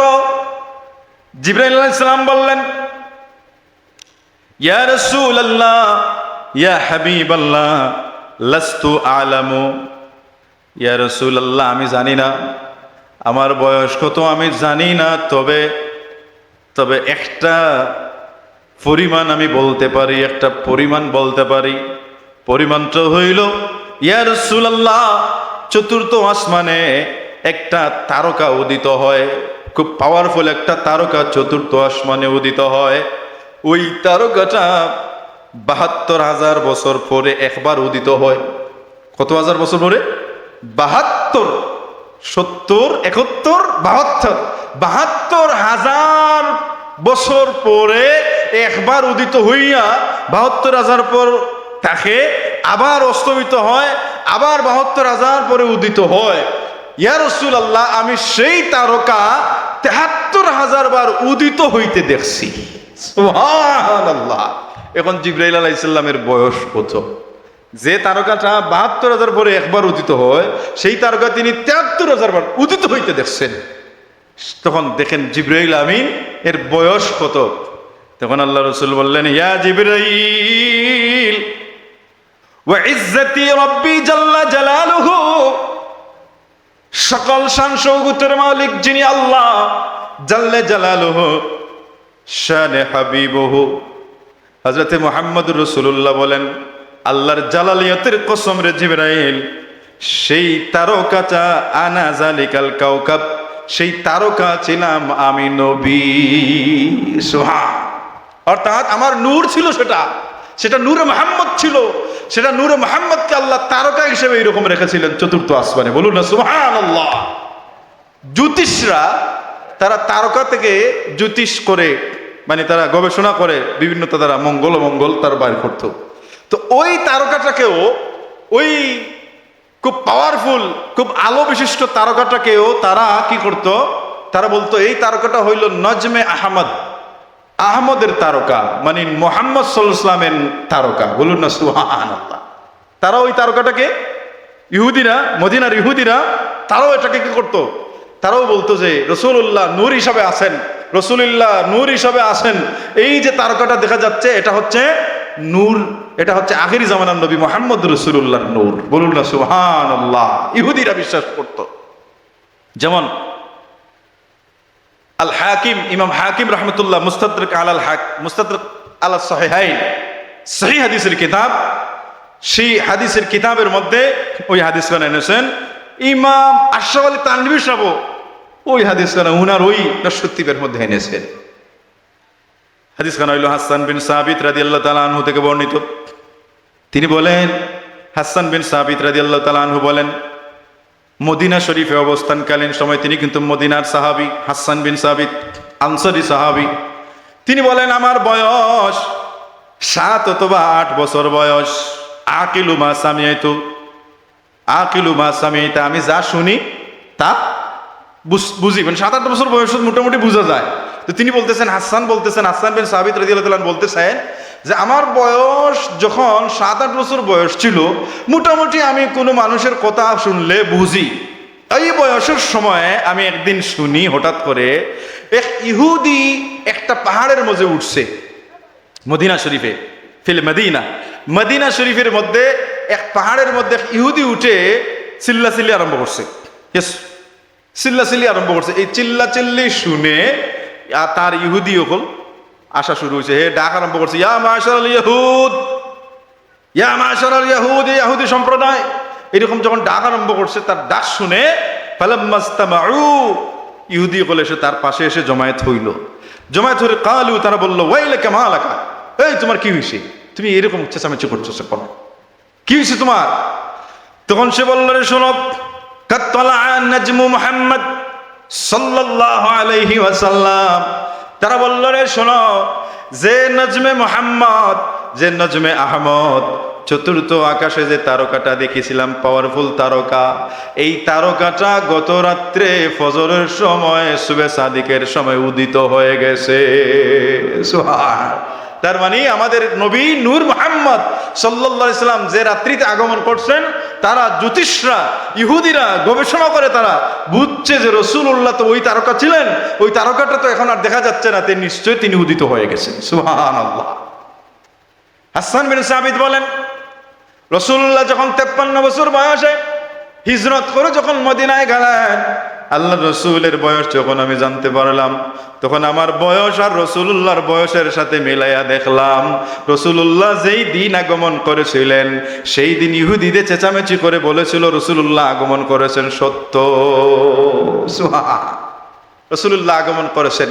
রসুলুল্লাহ সাল্লাল্লাহু আলাইহি ওয়াসাল্লামের যে নূর ছিলেন সেটা ইহুদিরা অবিশ্বাস করে। আল্লাহু আকবার। ইহুদিরা অবিশ্বাস করে রসুল যে রওজাত্তরের মধ্যে জিন্দা নবী, সেটা ইহুদিরাও বিশ্বাস করে। এই জন্য তো রসুলুল্লাহর লাশ মোবারক চুরি করার জন্যে পারস্য থেকে 2 জন মানুষ বাড়াটিয়া করে 557 হিজরিতে তারা মদিনায় পাঠিয়েছিল। তারা এসেছিল তবলিগের সুরতে, গাট্টি নিয়া মসজিদে থাকতো, মসজিদে খাইতো, কেউ দাওয়াত দিলেও যাইতো না, সারাদিন মসজিদে থাকতো। আর রাত্রিবেলা মসজিদের ভিতর দিয়া ফুর করে মাটি তারা খনন করে করে জান্নাতুল বাকিতে নিয়ে ফেলাইতো। নাউজুবিল্লাহি মিন যালিক। সেই সময় মক্কা শরীফ মদিনা শরীফের বাদশা ছিলেন বাদশা নুরউদ্দিন জঙ্গি রাহমাতুল্লাহ আলাইহি। তিনি আল্লাহর রসুলের বড় আশিক ছিলেন, আল্লাহ ওয়ালা ছিলেন। আল্লাহ রসুল তাকে দেখাইলেন, ওই 2 জন ব্যক্তি আমাকে কষ্ট দিতেছে। একাধারে 3 বার তিনি স্বপ্নে দেখার পরে মদিনায় গেলেন, গিয়ে সব মানুষকে ডাকলেন, কিন্তু ওই 2 জন আসে না। তিনি বললেন, আর কি কেউ বাকি রইছে? আমি যাদেরকে যে চেহারা রসুল্লাহ দেখাইছেন ওরা তো চেহারা দেখতেছি না। তখন তারা বললেন, 2 জন লোক আছেন যেটা সিরিয়া পারস্য থেকে এসেছে, তারা আছে, এখন পর্যন্ত আর কেউ দুঃসাহস করতে পারে নাই। হাজরিন কেরাম, সামিন আজম, আমার রসুল কখন থেকে নবী? আমার রসুল বলেন, ইন্নী ইনদাল্লাহি লাখাতিমুন নবিয়িনা ওয়া ইন্না আদামা লামুনজাদিলুন ফি তিনাতিহি। আদম আলাইহিস সালাম যখন মাটির কায়ায় এখনো রূহটা দেওয়া হয় নাই, তখনও আমি আল্লাহর নিকটে নবী হিসাবে ছিলাম। সুবহানাল্লাহ। আল্লাহ রসুল তখনও কি ছিলেন? নবী ছিলেন। যখন আদমের বডি শুধু বানানো হয়েছে, কিন্তু বডির মধ্যে এখনো রুহু ফুকা হয় নাই, আমার রসুল বলতেছেন আমি তখন থেকে নবী। বলুন না সুবহানাল্লাহ। তাহলে আমার নবী 40 বছর বয়স থেকে নবী নয়, জন্ম থেকে নবী নয়। আমার নবী সৃষ্টির যখন কিছুই ছিল না, তখনও নবী মুহাম্মদুর রাসূলুল্লাহ আল্লাহর কাছে নবী ছিলেন। বলুন না সুবহানাল্লাহ। হাজরিন কেরাম, সামিন আজম, হযরত ইরবাদ ইবনে সারিয়া রাদিয়াল্লাহু তাআলা আনহু থেকে বর্ণিত হাদিস, তিনি বলেন আল্লাহ রসুল তো এটা বললেন যে আমি কখন থেকে নবী, বলে আমার রসুল বললেন, সাউনাব্বিউকুম বিআউয়ালি যালিকা, হে আমার সাহাবায়ে কেরামরা, আমার সূচনা, আমার প্রথম সৃষ্টির ব্যাপারে আমি কি তোমাদেরকে বলবো? আমার সৃষ্টিটা আমার ফয়দাটা আমার আগমনটা কিভাবে হয়েছে আমি কি তোমাদের বলবো? এই কথা বলে রাসূলুল্লাহ নিজেই উত্তর দিতেছেন, আমি হইলাম দাওয়াতু আবি ইব্রাহিম, আমি হইলাম ইব্রাহিম আলাইহিস সালামের দুয়ার ফসল। সুবহানাল্লাহ বলে। এরপর বলতেছেন ওয়া বাশারাতু ঈসা বি, ঈসা আলাইহিস সালাম আমার ব্যাপারে যে সুসংবাদ দিয়েছেন সেই সুসংবাদের ফসল। এরপর বলতেছেন ওয়া রুইয়া উম্মি আল্লাতী রাআত, আর হইলাম আমার মা আম্মা জানের গর্ভে থাকাকালীন সময়ে আম্মা জান স্বপ্ন যুগে যা দেখেছিলেন তার ফসল। সুবহানাল্লাহ। তো ইব্রাহিম আলাইহিস সালাম কি দোয়া করেছিলেন? ইব্রাহিম আলাইহিস সালামের দুয়ার ফসল। এখন যদি আমরা বলি যে আল্লাহ রসুল নিজে বলছেন যে ইব্রাহিম আলাইহিস সালামের দুয়ার কারণে রাসূলুল্লাহ এসেছেন, এটা কি বলা যায় হবে? না না না। ইব্রাহিম আলাইহিস সালামের দুয়ার ফসল আল্লাহ রসুল যে বললেন দাওয়াতু আবি ইব্রাহিম, এই দাওয়াতু আবি ইব্রাহিম মানে হইল ইব্রাহিম আলাইহিস সালাম দোয়া করে উনার বংশের মর্যাদা বাড়াইয়াছেন। বলুন না সুবহান। কিভাবে? মুরব্বীদের দোয়া কিভাবে কাজে লাগে? ইব্রাহিম আলাইহিস সালাম আল্লাহর কাছে দোয়া করলেন, আল্লাহ। ইব্রাহিম আলাইহিস সালামের দোয়ার আগে আল্লাহ যখন ইব্রাহিম আলাইহিস সালামকে অর্ডার দিলেন, ইব্রাহিম তুমি তোমার ছেলে ইসমাইল আলাইহিস সালামকে নিয়া কাবা শরীফ সংস্কার করো। কাবা শরীফ বানানোর পরে যখন বললেন রব্বানা তাকাব্বাল মিন্না, হে আল্লাহ তুমি আমাদের দায়িত্ব দিয়েছিলা কাবা শরীফ নির্মাণ করার, নির্মাণ কাজ সম্পন্ন করলাম, এখন এটা আল্লাহর ওয়াস্তে আপনি কবুল করুন। এটার পরে আল্লাহ তো তাকে হজের জন্য নির্দেশনার জন্য দিলেন। এরপরে ইব্রাহিম আলাইহিস সালাতু ওয়াস সালাম ইসমাইল আলাইহিস সালামের বংশধরের জন্য আল্লাহর কাছে দোয়া করলেন রব্বানা ওয়া বা'আস ফীহিম রাসূলাম মিনহুম ইয়াতলু আলাইহিম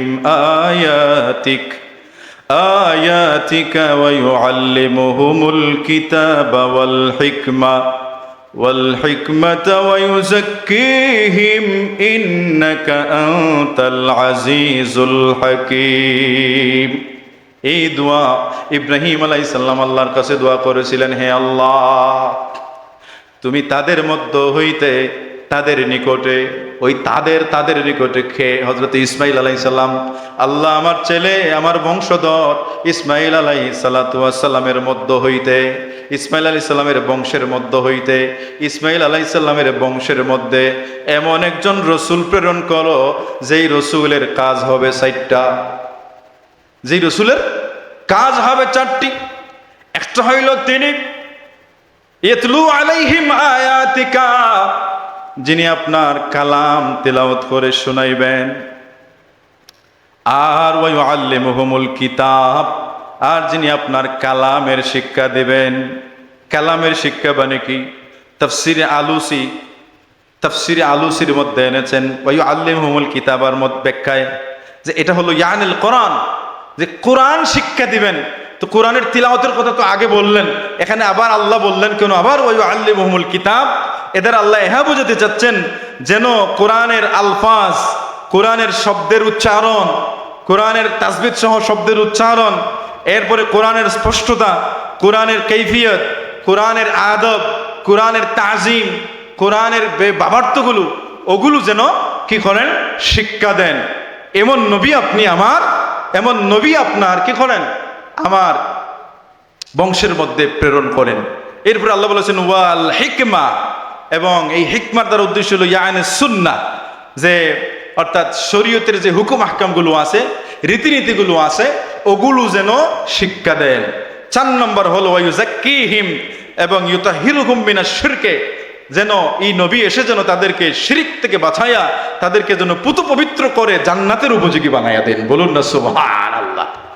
হে আল্লাহ তুমি আমার বংশের মধ্যে এমন একজন নবী প্রেরণ করো যেই নবী এসে তোমার কালামুল্লাহ শরীফ শিক্ষা তিলাওয়াত করে শোনাইবেন, যেই নবী এসে তোমার কালামুল্লাহ শরীফের শিক্ষা, আদব, লেহাজ ইত্যাদিগুলো শিক্ষা দিবেন, শরীয়তের দ্বীনি হুকুম আহকামগুলো শিক্ষা দিবেন, যেই নবী এসে আমার বংশধরদের প্রত্যেককে পুত পবিত্র বানাইয়া জান্নাতের উপযোগী করবেন।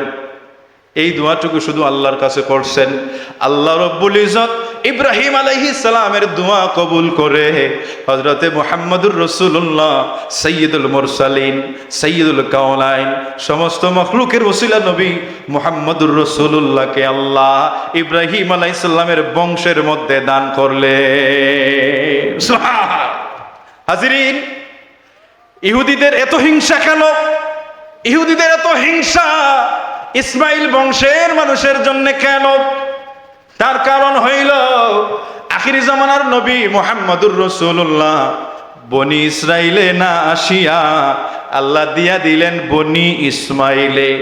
বনি ইসমাইলে আসার কারণ হইল ইব্রাহিম আলাইহিস সালামের দোয়া। সুবহানাল্লাহ। এই জন্য আমার রাসূল বলেন দাওয়াতু আবি ইব্রাহিম, অর্থাৎ আমি যে তোমাদের বংশে এসেছি, আমি যে ইসমাইলি বংশে এসেছি, বংশে আসার কারণ হইল ইব্রাহিম আলাইহিস সালামের দোয়া।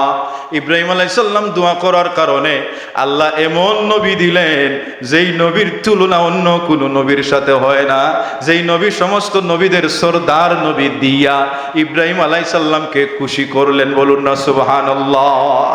কেন? ইব্রাহিম ছিলেন খলিলুল্লাহ, ইব্রাহিম ছিলেন আল্লাহর বন্ধু। সুবহানাল্লাহ। আর আমার নবী ছিলেন হাবিবুল্লাহ, হাবিবুল্লাহ আল্লাহর বন্ধু, খলিলুল্লাহ আল্লাহর বন্ধু। তবে খলিলুল্লাহ আর হাবিবুল্লাহর মধ্যে তফাৎ আছে না নেই? খলিলুল্লাহ ওই বন্ধুকে বলে যেই বন্ধু পরীক্ষা দিয়া দিয়া পরীক্ষার মধ্যে উত্তীর্ণ হইয়া আল্লাহর নৈকট্য লাভ করে যিনি বন্ধু হন তিনি হইলেন খলিলুল্লাহ। ইব্রাহিম আলাইহিস সালামের জীবনে কত পরীক্ষা, এরকম পরীক্ষা অন্য কোনো মানুষকে যদি আল্লাহ দেনে বেঈমান হয়ে যাবে, ঠিক না? কিন্তু ইব্রাহিম আলাইহিস সালামকে আল্লাহ এত পরীক্ষা দিয়েছেন, সব পরীক্ষার মধ্যে তিনি সফলতা লাভ করেছেন, শেষমেশ ছেলে জবাই, ঠিক না? সব কিছুতে কৃতকার্যতা লাভ করে তিনি খলিলুল্লাহ হয়েছেন। আর হাবিবুল্লাহ, আমাদের নবী হইলেন হাবিবুল্লাহ। হাবিবুল্লাহ ওই বন্ধুকে বলে যিনি পরীক্ষা দিতে হয় না, যিনি কষ্ট করতে হয় না, বরং আল্লাহ দয়া করে খুলে টান দিয়া বন্ধু বানাইছেন, সেই বন্ধু হইলেন আমার আপনার নবী হাবিবুল্লাহ মুহাম্মাদুর রাসূলুল্লাহ। বলেন না সুবহানাল্লাহ। এই জন্য হাজিরিন, খলিলুল্লাহ দোয়া করেছেন, এই দোয়াটুকু আল্লাহ কবুল করে হাবিবুল্লাহ উনার বংশে দিয়া বংশের মর্যাদা বাড়াইয়া দিছে। এই জন্য ইহুদির এত, বনি ইসরাইলের তো হিংসা আমাদের প্রতি কেন? বনি ইসরাইলের তো হিংসা, যদি রাসূলুল্লাহ তাদের বংশে যাইতেন তাহলে দুনিয়ার শ্রেষ্ঠ বংশ হয়ে যেত। কিন্তু তাদের বংশে আল্লাহ না দিয়া ইব্রাহিম আলাইহিস সালাম এইদিকে যে দোয়া করছেন, ওই দোয়ায় ওখান থেকে সরাইয়া আল্লাহ ইব্রাহিমী বংশে দিয়া দিচ্ছেন। বলুন না সুবহানাল্লাহ। এই জন্য আমরা দোয়া করবো আল্লাহর কাছে, আল্লাহ আমার বংশে তুমি অলি আল্লাহ দাও, আমার বংশে হক্কানি আলিম দাও, আমার বংশে আল্লাহ, কারণ এখন তো নবী আসার সময় নাই, এখন অলি আল্লাহ। এইরকম নেককারের জন্য দোয়া করলে যদিও আপনার সন্তান নেককার বানাইতে পারেন নাই, এমনও হইতে পারে আপনার নাতির মধ্যে অলি আল্লাহ হয়ে যাবে, আপনার ফন্তির মধ্যে অলি আল্লাহ হয়ে যাবে, আপনার ফন্তির মধ্যে না হয় 7 চিড়ির ভিতরে আপনার দোয়া আল্লাহ কবুল করে আলিম বানাবেন। সেই আলিমের উসিলায় আপনি কবরে থাকলেও আপনার কবরের জিন্দেগি জান্নাতি জিন্দেগি হয়ে যাবে। দোয়া এমন এক জিনিস, এই জন্য ছোট বড় সবার কাছে দোয়া চাওয়া যায় এবং দোয়ায় কাজ হয়, এবং দোয়া এটা কবুল হয় সত্যি কবুল হয়। 3টা পর্যায়ের একটা পর্যায়ে দোয়া কবুল হয় সত্যি। হাজিরিন কেরাম, সামিন আজম, আমার রাসূল বলেন ওয়া বাশারাতু ঈসা বি, আমি হইলাম ঈসা আলাইহিস সালাতু ওয়াস সালামের সুসংবাদের ফসল। ঈসা আলাইহিস সালাম কি সুসংবাদ দিলেন? একদিন ঈসা আলাইহিস সালাতু ওয়াস সালাম ওনার উম্মতদের নিয়ে আলোচনা করতেছেন। আলোচনার মধ্যে তিনি এমন আলোচনা করতেছেন, এই আলোচনা শুনে শুনে উপস্থিত উম্মতেরা কান্না শুরু করে দিল। এর মধ্যে হইতে একজন মহিলা দাঁড়িয়ে বলল, হে ঈসা, তোমার মা বড় ধন্য, আপনার মা বড় ধন্য, ওই মা বড় ধন্য যে মায়ের কুলে আপনি ছোট থেকে বড় হয়েছেন, এই মা বড় ধন্য। ঈসা আলাইহিস সালাম বললেন, রে আল্লাহর বান্দি শোনো, সত্যি আমার মা ধন্য, কারণ মরিয়ম আলাইহিস সালামের কোনো স্বামী নাই, ঈসা আলাইহিস সালামের কোনো বাবা নাই, ঠিক না? মরিয়ম আলাইহিস সালাম এত মহিয়সী ছিলেন, এত আল্লাহওয়ালা ছিলেন। মরিয়ম আলাইহিস সালাম মসজিদে আকসার হুজরার মধ্যে বসা, জিবরাইল আলাইহিস সালাম এসে বললেন, হে মরিয়ম তুমি হা করো, আমি এসেছি তোমাকে একটা পুত্র সন্তান দিতে। আল্লাহু আকবার। মরিয়ম আলাইহিস সালাম বললেন, কি বলেন? আমার এখনো কোন পুরুষ স্পর্শ করে নাই, মানে বিবাহ হয় নাই। তিনি বললেন, এটা আল্লাহর দ্বারা সম্ভব, আল্লাহ আমাকে পাঠাইছেন, তুমি শুধু হা করো। মরিয়ম আলাইহিস সালাম হা করছেন। হযরতে জিবরাইল আলাইহিস সালাম ফু মেরে ঈসা আলাইহিস সালামের রূহ ঢুকাইয়া দিছে। সুবহান। তো মরিয়ম আলাইহিস সালাম সাধারণ মানুষ, এই জন্য মরিয়ম আলাইহিস সালাম বললেন তিনি আল্লাহর বান্দি, মহিয়সী ছিলেন, আবেদা সালেহা ছিলেন। ঈসা আলাইহিস সালাম বললেন, হে আল্লাহর বান্দি, তুমি সত্য বলেছো, আমার মা বড় ধন্য যে খুলে আমি ছোট থেকে বড় হয়েছি। তবে জেনে রাখো রে আমার উম্মতেরা, জেনে রাখো আখেরি জমানায় আমার পরে আরো একজন মা আসবেন, আরো একজন মা দুনিয়ার জমিনে আগমন করবেন, যেই মায়ের কুলে লালিত পালিত হইবেন সমস্ত নবীদের নবী মুহাম্মাদুর রাসূলুল্লাহ সাল্লাল্লাহু আলাইহি ওয়াসাল্লাম। সুবহানাল্লাহ।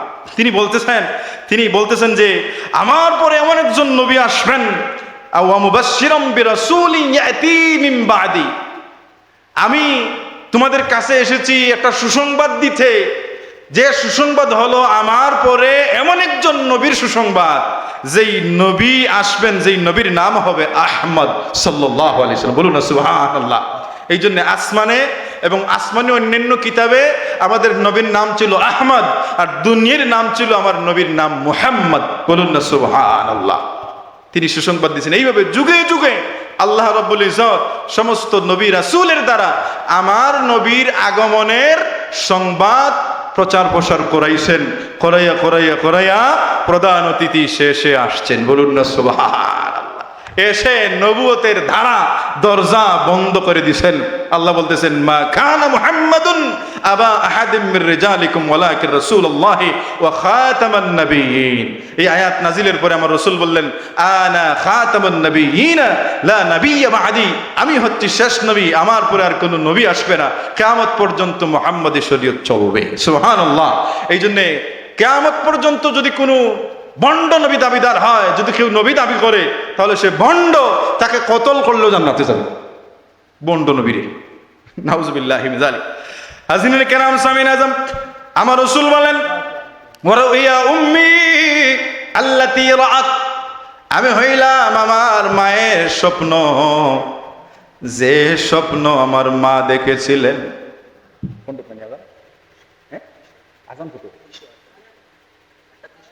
আজান জামাত 45। আচ্ছা, আলহামদুলিল্লাহ। হাজিরিন কেরাম, সামিন আজম, আমার রাসূল বললেন, আমি হচ্ছি আমার মায়ের স্বপ্ন, যে মা আমি মায়ের গর্ভে থাকাকালীন সময় আমার মা স্বপ্ন দেখেছিলেন, সেই স্বপ্নের ফসল। সুবহানাল্লাহ। কি স্বপ্ন দেখেছিলেন? আল্লাহ রাসূল বলেন, ওয়ারাআত উম্মি আন্নাহু খারাজা মিনহা নূরুন আদাআত লাহু কুসুরুশ শাম। আমার আম্মা দেখলেন, আমার আম্মা স্বপ্নে দেখলেন, আমার আম্মার পেট থেকে একটা নূর বের হয়েছে, সেই নূরের আলোয় মক্কা শরীফ থেকে সিরিয়ার প্রাসাদ পর্যন্ত দেখা যাচ্ছে। সুবহান। সিরিয়ার প্রাসাদ, তার মানে কি? ওই হাদিসের ব্যাখ্যায় মুফাসসিরিনে কেরাম, মুফাসসিরিনে কেরাম শরহের মধ্যে এনেছেন যে ওই সিরিয়ার প্রাসাদ দেখা মানে হইল যে রাসূল পাক সাল্লাল্লাহু আলাইহি ওয়াসাল্লাম যখন আগমন করবেন, আল্লাহ রসুল যখন ইসলামের দাওয়াত দিবেন, আল্লাহ রসুলের মাধ্যমে ইসলামী রাষ্ট্র কায়েম হবে, এই রাষ্ট্রের বিস্তৃতি, এই রাষ্ট্রের পরিধি একেবারে সিরিয়া পর্যন্ত গিয়ে পৌঁছবে। বলুন না সুবহানাল্লাহ। পৌঁছেছিল তো। এই জন্যে খন্দকের যুদ্ধের সময় আমার রসুল যখন সাহাবায়ে কেরাম খন্দক করতেছেন, আল্লাহর খন্দক করতেছেন, মানে খাল খনন করতেছেন, আল্লাহ রসুলও যখন হাতে নিলেন, কুড়াল হাতে নিয়ে যখন আল্লাহ রসুল পাথরের মাঝে এইরকম মারলেন, মারার সাথে সাথেই নূর চমকিল, আলো চমকিল। আল্লাহ রসুল বললেন, কিসরা বিজয় হয়ে গেছে, পারস্য বিজয় হয়ে গেছে। বলুন না সুবহানাল্লাহ।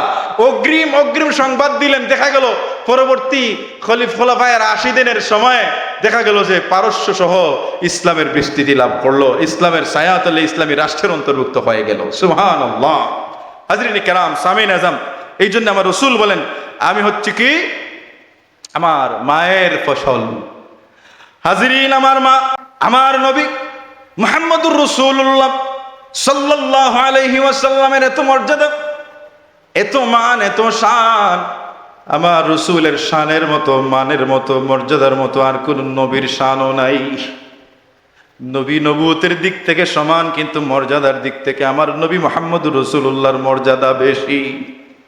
হাজিরিন, আমার রসুল যখন উনার পরিচয় দিতেন তখন শুধু উনার নাম আর উনার বাবার নাম বলতেন না, বরং আল্লাহর রসুল যখন পরিচয় দিতেন উনার 22 খানদানোর উপরের লোক পর্যন্ত বলে দিতেন। সুবহানাল্লাহ, 22 সিঁড়ি পর্যন্ত।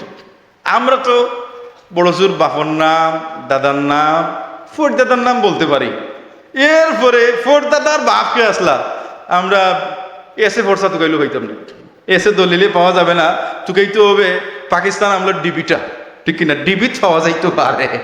আচ্ছা, হ্যাঁ, ডিবিও তো নাই এখন, নাই, সুতরাং আমরা আর বলতে পারি না। হাজরিন কেরাম, সামিন আজম কিন্তু আমার নবী মুহাম্মদুর রাসূলুল্লাহ 22 সিঁড়ি পর্যন্ত বলতেন। এই জন্য বলতেন যে আমি কোনো সাধারণ ঘরের লোক নয়, আমি কোনো সাধারণ মানুষের ছেলে নয়, সাধারণ বংশের পরিবারের নয়, আমি হইলাম উচ্চ বংশ থেকে উচ্চ বংশের লোক। বলুন না সুবহানাল্লাহ। আল্লাহ রসুল বলতেন আনা মুহাম্মদ ইবনু আব্দুল্লাহ ইবনু আব্দুল মুত্তালিব ইবনু হাশিম ইবনু আব্দুল মানাফ ইবনু কুসাই ইবনু কেলাব ইবনু মুররা ইবনু কাব ইবনু লুআই ইবনু গালিব ইবনু ফিহার ইবনু মালিক ইবনু নাদার ইবনু কেনানা ইবনু খুজাইমা ইবনু মুদরিকা ইবনু ইলিয়াস ইবনু মাদার ইবনু নাজার ইবনু মাআদ ইবনু আদনান। সুবহানাল্লাহ। হাজিরিন, আমার রাসূল বললেন শোনো দুনিয়ার মানুষ, ওয়ামা ইফতারাকান নাসু ফিরকাতাইন ইল্লা জাআলানি আল্লাহু ফি খাইরিহিমা। আল্লাহ রাব্বুল ইজ্জত সমস্ত মানব জাত যখন সৃষ্টি করলেন, মানব জাতকে আল্লাহ দুইটা ভাগে ভাগ করলেন, দুইটা ভাগে ভাগ করলেন। উত্তম ভাগটাকে আমি নবীকে রাখলেন, উত্তম ভাগের মধ্যে আমি নবীকে রাখলেন। বলুন না সুবহানাল্লাহ। উত্তম ভাগ, হযরতে রাসূল পাক সাল্লাল্লাহু আলাইহি ওয়াসাল্লাম যখন মেরাজে গেলেন, আদম আলাইহিস সালামের দুই পাশে দুইটা ভাগ দেখলেন না? দুইজন ফেরেশতারা, একদল হলো ডান পাশেররা জান্নাতি, বাম পাশেররা কই? জাহান্নামী। ডান পাশেররা জাহান্নামী। তো আল্লাহ রাব্বুল ইজ্জত মানব জাতকে দুইটা ভাগ করলেন, কারণ একদল মানুষ আল্লাহ জাহান্নামের জন্য তৈরি করে রাখছেন। এক জাতীয় পাথর আল্লাহ জাহান্নামের জন্য তৈরি করে রাখছেন। আল্লাহ কোরআনের মধ্যে বলেছেন যে আল্লাহ কিছু পাথর এবং কিছু মানুষ আল্লাহ জাহান্নামের ইন্ধন হিসাবে তৈরি করে রাখছেন। আর জাহান্নামে তো আগুন দেওয়া হবে লাকড়ি দিয়ে নয়, জাহান্নামের আগুন দেওয়া হবে পাথর দিয়ে আর একদল মানুষ দিয়া। আল্লাহু আকবার। ওই আয়াত যখন নাজিল হইল, আল্লাহ রাসূল যখন ওই আয়াত যে জাহান্নামের ইন্ধন হইবে পাথর এবং জাহান্নামের ইন্ধন হইবে মানুষ, ওই আয়াত যখন নাজিল হইল, আল্লাহ রাসূল যখন বর্ণনা করলেন, এই বর্ণনার পরে সাহাবায়ে কেরামদের নিয়ে আল্লাহ রাসূল বের হইছেন। বের হওয়ার সময়ে হঠাৎ করে শোনা যায় ছোট বাচ্চাদের কান্নার মতো কান্নার আওয়াজ, কে জানি কাঁদতেছে। সাহাবায়ে কেরাম আল্লাহ রসুলের সাথে আশেপাশে তাকান, কোথাও শিশু দেখতে পান না, কিন্তু কান্নার আওয়াজ আসে। যত কাছে যান, যত আগান, যেন আরো কাছে আসে, কিন্তু কোন সাহাবী বুঝতে পারতেছে না, আল্লাহ রসুল বুঝতে পারতেছেন সুবহানাল্লাহ, যে এই কান্নাটা কোন মানবের কান্না নয়, এই কান্নাটা হচ্ছে একটা পাথরের কান্না। বলুন না সুবহানাল্লাহ। আল্লাহ রসুল আগে একটা পাথরের মধ্যে যখন হাত রাখলেন, পাথরের মধ্যে হাত রাখতেই ওই পাথরটা কান্না থেমে গেল, পাথরের কান্না থেমে গেল। আল্লাহ রসুল জিজ্ঞেস করলেন, রে পাথর, তুমি কেন কান্না করো? পাথর বলল, ইয়া রাসূলুল্লাহ, ইয়া হাবিবাল্লাহ, শুনেছি আল্লাহ নাকি দুজখের ইন্ধন হিসাবে কিছু পাথর এবং মানুষ তৈরি করেছেন। আমি ওই ভয়ে কাঁদতেছি, না জানি আল্লাহ আমাকে যদি দুজখের ইন্ধন বানাইয়া দেন তাহলে আমি পাথরের অবস্থা কি হইবে। আল্লাহু আকবার। পাথর কানে দুজখের ভয়ে, কিন্তু আমরা এত পাষাণ, দুজখের এত শাস্তির কথা শোনার পরেও আমাদের দিলটা একবারও কাঁপে না। মসজিদের আজান শোনার পরেও মসজিদ দিকে আসতে জানে চায় না, নামাজের সময় হওয়ার পরেও নামাজ পড়তে জানে চায় না, ঠিক কিনা? জানে চায় না। এখন আমরা তো পাথরের চাইতে তো আরো খারাপ, ঠিক কিনা? পাথরের চাইতে আমাদের দিল আরো কঠিন, অথচ একটা পাথর তখন কান্না করতেছে দুজখের ভয়ে। আল্লাহ রসুল বললেন, রে পাথর, তুমি যেহেতু আল্লাহর ভয়ে কাঁদতেছ, আল্লাহর ভয়ে কাঁদার কারণে তোমাকে আল্লাহ দুজখে দিবেন না। সুবহানাল্লাহ। বরং তোমাকে আল্লাহ দুজখের জন্য তৈরি করেন নাই, দুজখের জন্য আল্লাহ আলাদা কিছু বিশেষ বৈশিষ্ট্যের পাথর তৈরি করেছেন, ওই পাথর দিয়ে আল্লাহ দুজখে আগুন জ্বালাইবেন। আল্লাহু আকবার। হাজরিন কেরাম, সামিন আজম, সমস্ত মানব জাতকে আল্লাহ দুই ভাগে ভাগ করছেন। আমার রাসূল বলেন সমস্ত মানব জাতকে আল্লাহ দুই ভাগে ভাগ করে, উত্তম ভাগের মধ্যে আল্লাহ আমাকে রাখছেন। ফা আখরিস্তু মিন বাইনি আবাওয়াইয়া, আল্লাহ রব্বুল ইজ্জত বাবার দিক থেকে, আমার পূর্বপুরুষের দিক থেকে আল্লাহ রব্বুল ইজ্জত আমাকে উত্তম উত্তম পুরুষের মধ্যে আল্লাহ রাখছেন। এরকম উত্তম পুরুষের উত্তম পুরুষের মাধ্যমে মাধ্যমে আমার নূর স্থানান্তরিত হয়ে হয়ে হয়ে হয়ে আমার মা বাপ পর্যন্ত এখানে পুত পবিত্র অবস্থায় এসেছে, তাতে জাহিলিয়াতের কোনো পঙ্কিলতা স্পর্শ করে নাই। বলুন না সুবহানাল্লাহ। আল্লাহ রাসূল বললেন ফা আনা খাইরুকুম নাফসা ওয়া খাইরুকুম আবা, আমি আমার নিজের দিক থেকেও উত্তম, আমি আমার পিতৃপুরুষদের দিক থেকেও আমি উত্তম। সুবহান আল্লাহ রাসূল নিজে এইরকম আল্লাহ রাসূলের কি করতেন, আল্লাহ রসুলের বংশ, আল্লাহ রসুলের পরিচিতি এইভাবে আল্লাহ রসুল নিজে বর্ণনা করে আল্লাহ রসুলের শ্রেষ্ঠত্ব বুঝাইতেন যে আমার রসুল সাধারণ কোনো বংশের নয়, সাধারণ কোনো বংশের নয়, আল্লাহ রসুল ছিলেন হাশিমি বংশের। এই জন্য অন্যত্র হাদিসের মধ্যে এসেছে যে আল্লাহ রসুল বলেন যে শোনো, ইন্নাল্লাহ আস্তাফা মিন ওয়ালাদি ইব্রাহিম ইসমাঈল, আল্লাহ রব্বুল ইজ্জত কি করেছেন, ইব্রাহিমের থেকে আল্লাহ ইসমাইল বংশ নির্বাচন করেছেন। ওয়াস্তাফা মিন ওয়ালাদি ইসমাঈল বনি কেনানা, আর ইসমাইল বংশ থেকে আল্লাহ বনি কেনানা বংশ নির্বাচন করেছেন। ওয়াস্তাফা মিন বনি কেনানাতা কুরাইশিন, আর তিনি বনি কেনানা থেকে কুরাইশ বংশ আল্লাহ কি করেছেন, নির্বাচন করেছেন। ওয়াস্তাফা মিন কুরাইশিন বনি হাশিম, আর আল্লাহ বনি কুরাইশ থেকে আল্লাহ বনি হাশিম বংশ নির্বাচন করেছেন। ওয়াস্তাফানি মিন বনি হাশিম, আর আল্লাহ আমাকে বনি হাশিম থেকে নির্বাচন করেছেন, অর্থাৎ আমি হাশিমি বংশের মানুষ। সুবহানাল্লাহ। এই জন্য মক্কা শরীফের যে বংশটা ছিল সেটা ছিল কিন্তু কুরাইশ বংশ। তারা কাবা শরীফের হাজিদের খেজমত করত, তারা কাবা শরীফের সেবা মানে যত্ন নিত, খেজমত করত, কিন্তু কুরাইশ বংশ হলেই নবীর বংশ নয়। কুরাইশ বংশের মধ্যে একটা বংশ হইল হাশিমি বংশ। সেই হাশিমি বংশের মানুষ ছিলেন আমার, সেই হাশিমি বংশের নবী ছিলেন আমার নবী। বলুন না সুবহানাল্লাহ।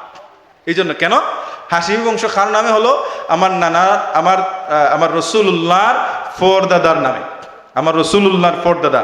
আমার রাসূলুল্লাহর বাবা হলেন আব্দুল্লাহ রাদিয়াল্লাহু তাআলা আনহু, আব্দুল্লাহ রাদিয়াল্লাহু তাআলা আনহুর বাবা হলেন আব্দুল মুত্তালিব, আব্দুল মুত্তালিবের বাবা হলেন আব্দুল হাশিম। এই হাশিমের নামে নামে হাশিমি বংশ, আর এই হাশিমি বংশের হচ্ছেন আমার রসুল। এই জন্যে আমরা আগে মসজিদে পড়তে হইতো যে সায়ের কুরসি সায়ের ফরজ, আসেনি না? 130 ফরজের বয়ান আসেনি, এখন বক্তব্য নাই।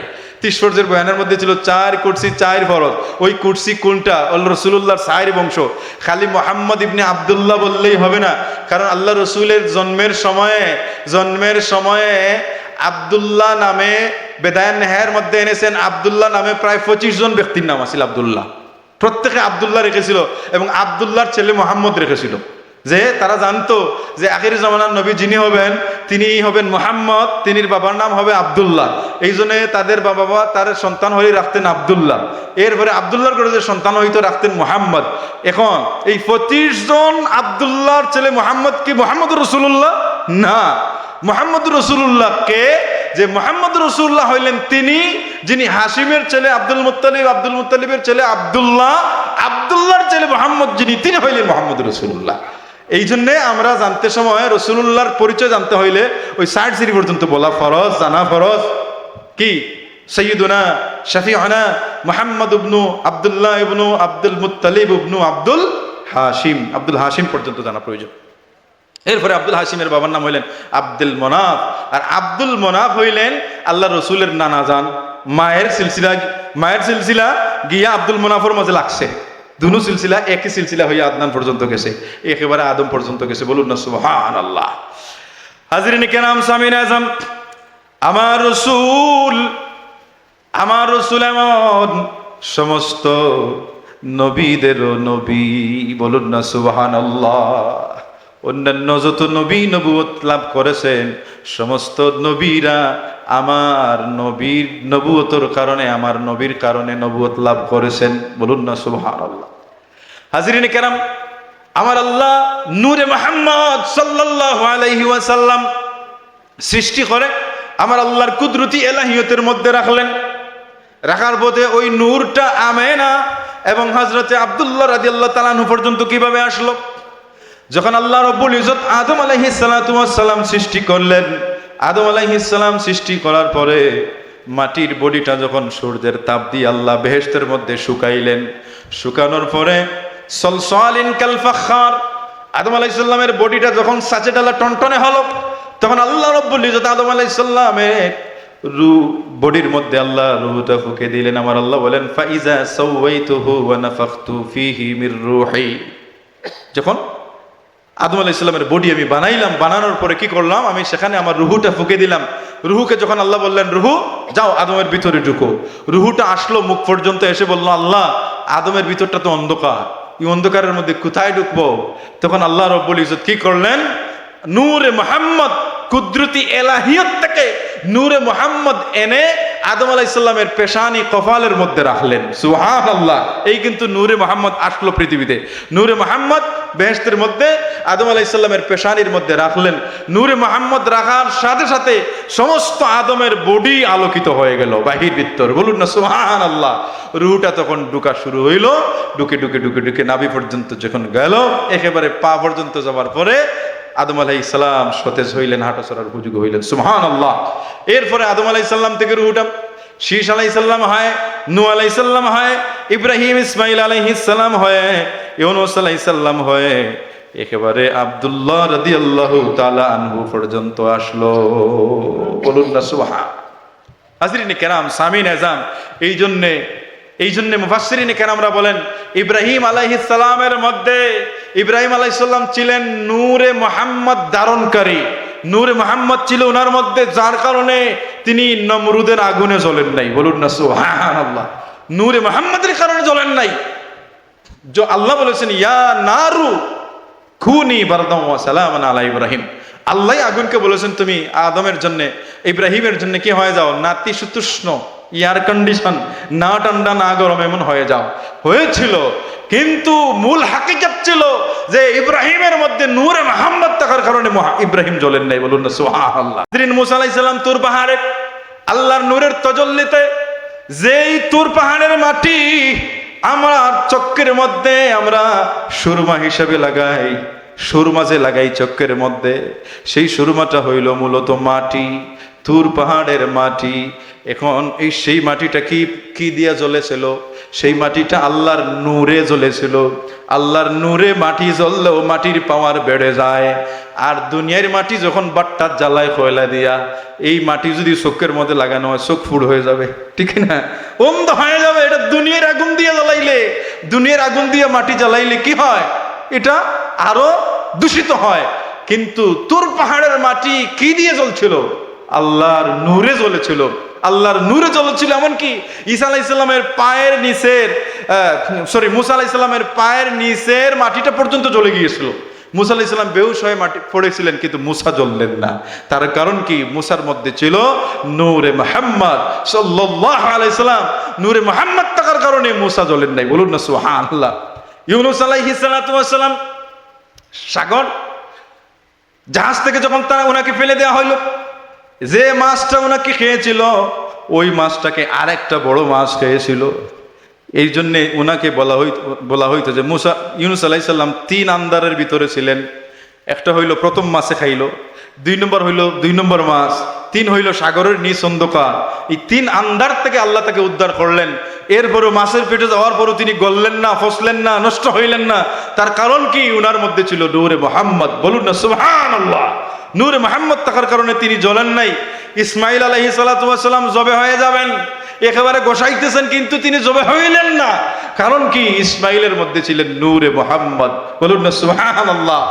হযরতে আব্দুল্লাহ রাদিয়াল্লাহু তাআলা আল্লাহ রাসূলের আব্বাজান, আল্লাহ রাসূলের আব্বাজানকেও তো তিনি জবাই করার জন্য আব্দুল মুত্তালিব মান্নত করেছিলেন। তিনি যখন জমজম কূপ খনন করতে গেলেন, তখন কুরাইশরা বাধা দিল, এই তুমি কেন জমজম কূপ মানে করতে পারবে না। তখন তিনি বলেছিলেন, যদি আল্লাহ রব্বুল ইজ্জত আমাকে 10টা সন্তান দান করেন, তাহলে আমি 10টা সন্তান লইয়া এসে আমি জমজম কূপটা কুড়ে বাইর করবো। কারণ নূহ আলাইহিস সালামের প্লাবনে ভরে গিয়েছিল, আমি জমজম কূপটা বাইর করব, যদি আল্লাহ আমাকে 10টা সন্তান দেন বাইর করব, আর একটা সন্তান আল্লাহর রাস্তায় কুরবান দেব। এটা তিনি মান্নত করেছিলেন। যখন 10টা সন্তান দিলেন, জমজমের কূপ বাইর হইল, তখন ওনাকে বলা হইল যে তোমার স্বপ্ন এখন পূরণ করো। এখন কাকে দিবেন? কোনো সন্তানই তো মানে না।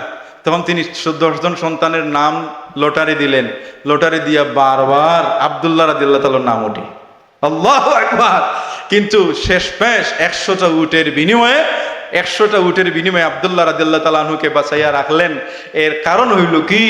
এর জন্য আমার রাসূল বলতেন, আমি 2 জবিহুল্লাহর ছেলে। সুবহানাল্লাহ।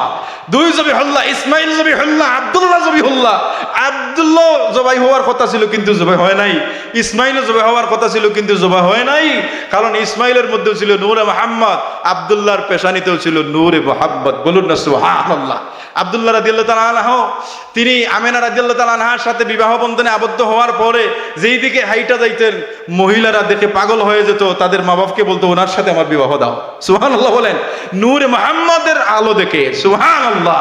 যেই দিন নূরে মুহাম্মদ স্থানান্তরিত হয়ে রাসূলুল্লাহ সাল্লাল্লাহু আলাইহি ওয়াসাল্লামের আম্মা জানের রেহেমে চলে গেল, সেই দিন আব্দুল্লাহ রাদিয়াল্লাহু তাআলা আনহুর পেশানি থেকে নূরটা স্থানান্তরিত হয়ে গেল। যেই দিন স্থানান্তরিত হয়েছিল, সেই দিন কাবা শরীফের যত মূর্তি ছিল সব মূর্তি উপর হয়ে পড়ে গিয়েছিল। বলুন না সুবহানাল্লাহ। হাজিরিনে কেরাম, সামিন আজম, আমার রাসূল পৃথিবীতে আগমন করলেন। আমরা বলি, আমার রাসূল যখন পৃথিবীতে আগমন করবেন, এর আগে আমার রাসূলের আম্মা জানকে যে স্বপ্ন যুগে দেখানো হইল, উতিয়াত উম্মাহু ফিল মানাম ফাকিলা লাহা ইন্নাকা কাদ হামিলতি বি সাইয়্যিদিল আলামিন ওয়া খায়রিল বারিয়া وسميه إذا وضعته محمدا صلى الله عليه وسلم فإنه ستحمد عقباه سبحان الله বলে। আমার রাসূলের আম্মা জানকে যে দেখানো হইল, হে আমেনা, যখন তুমি এমন একটা সন্তান গর্ভের মধ্যে ধারণ করেছো, যেই সন্তান হইলেন তামাম আলমের মধ্যে শ্রেষ্ঠ সরদার খায়রুল বারিয়া। সুবহানাল্লাহ। হে আমেনা, তোমার এই সন্তান পৃথিবীতে যখন আগমন করবে, তখন তুমি এই সন্তানের নাম রাখবে মুহাম্মদ। সুবহান আল্লাহ। রাসূলের নাম কি রাখা হইবে বলে দেওয়া হইল স্বপ্ন যুগে। এই জন্য হাজিরিন, আমার রাসূল যেই দিন মাউলিদুর রাসূলের ঘরে যেদিন আগমন করলেন, আল্লাহ রব্বুল ইজ্জত আমেনা রাদিয়াল্লাহু তাআলা আনহুকে সান্ত্বনা দেওয়ার জন্য, আমার রাসূলের ইজ্জতে, আমার রাসূলের সম্মানে আল্লাহ রব্বুল ইজ্জত বেহেশতের একটা জায়গার নাম হাজিরা, ওই হাজিরা নামক জায়গা থেকে বেহেশতি হুরের একটা দল মরিয়ম এবং আসিয়া আলাইহিস সালামের নেতৃত্বে পাঠাইলেন। সুবহানাল্লাহ। আসিয়া এবং মরিয়ম আলাইহিস সালাম এসে আমেনা রাদিয়াল্লাহু তাআলা আনহাকে বললেন, হে আমেনা, তুমি চিন্তা করো না, আমি হইলাম মরিয়ম ঈসা আলাইহিস সালামের আম্মা জান, উনি হইলেন আসিয়া ফেরাউনের স্ত্রী, আর আমার সাথে আরো যারা দেখতেছো হুর, এরা হইল বেহেশতের হুর। আল্লাহ আমাকে পাঠাইছেন, আমাদের পাঠাইছেন তোমাকে সহযোগিতার জন্য, চিন্তা করো না। এইরকম তারা আলোচনা করতেছেন। এরই মুহূর্তে আমার রাসূল ওয়াকাজাল মাকাদু ফাওয়ালাদাতহু সাল্লাল্লাহু আলাইহি ওয়াসাল্লাম নূর সানা সাল্লাল্লাহু আলা মুহাম্মদ। বসে বসে বলেন সাল্লাল্লাহু আসাল্লাম সাল্লাল্লাহু, দোয়া করলেন মুহাম্মদ সাল্লাল্লাহু আলাইহি আল্লাহুম্মা সাল্লি ওয়া সাল্লিম ওয়া বারিক আলাইহি। এতক্ষণ যে আলোচনা করলাম রাসূল পাক সাল্লাল্লাহু আলাইহি ওয়াসাল্লামের শান মান, রাসূলের আলোচনা শুনলাম। আল্লাহ রাব্বুল ইজ্জত যেন রাসূলের মহব্বত আমাদের দিলের মধ্যে জাগ্রত করে দেন, বেশি বেশি যেন রাসূলের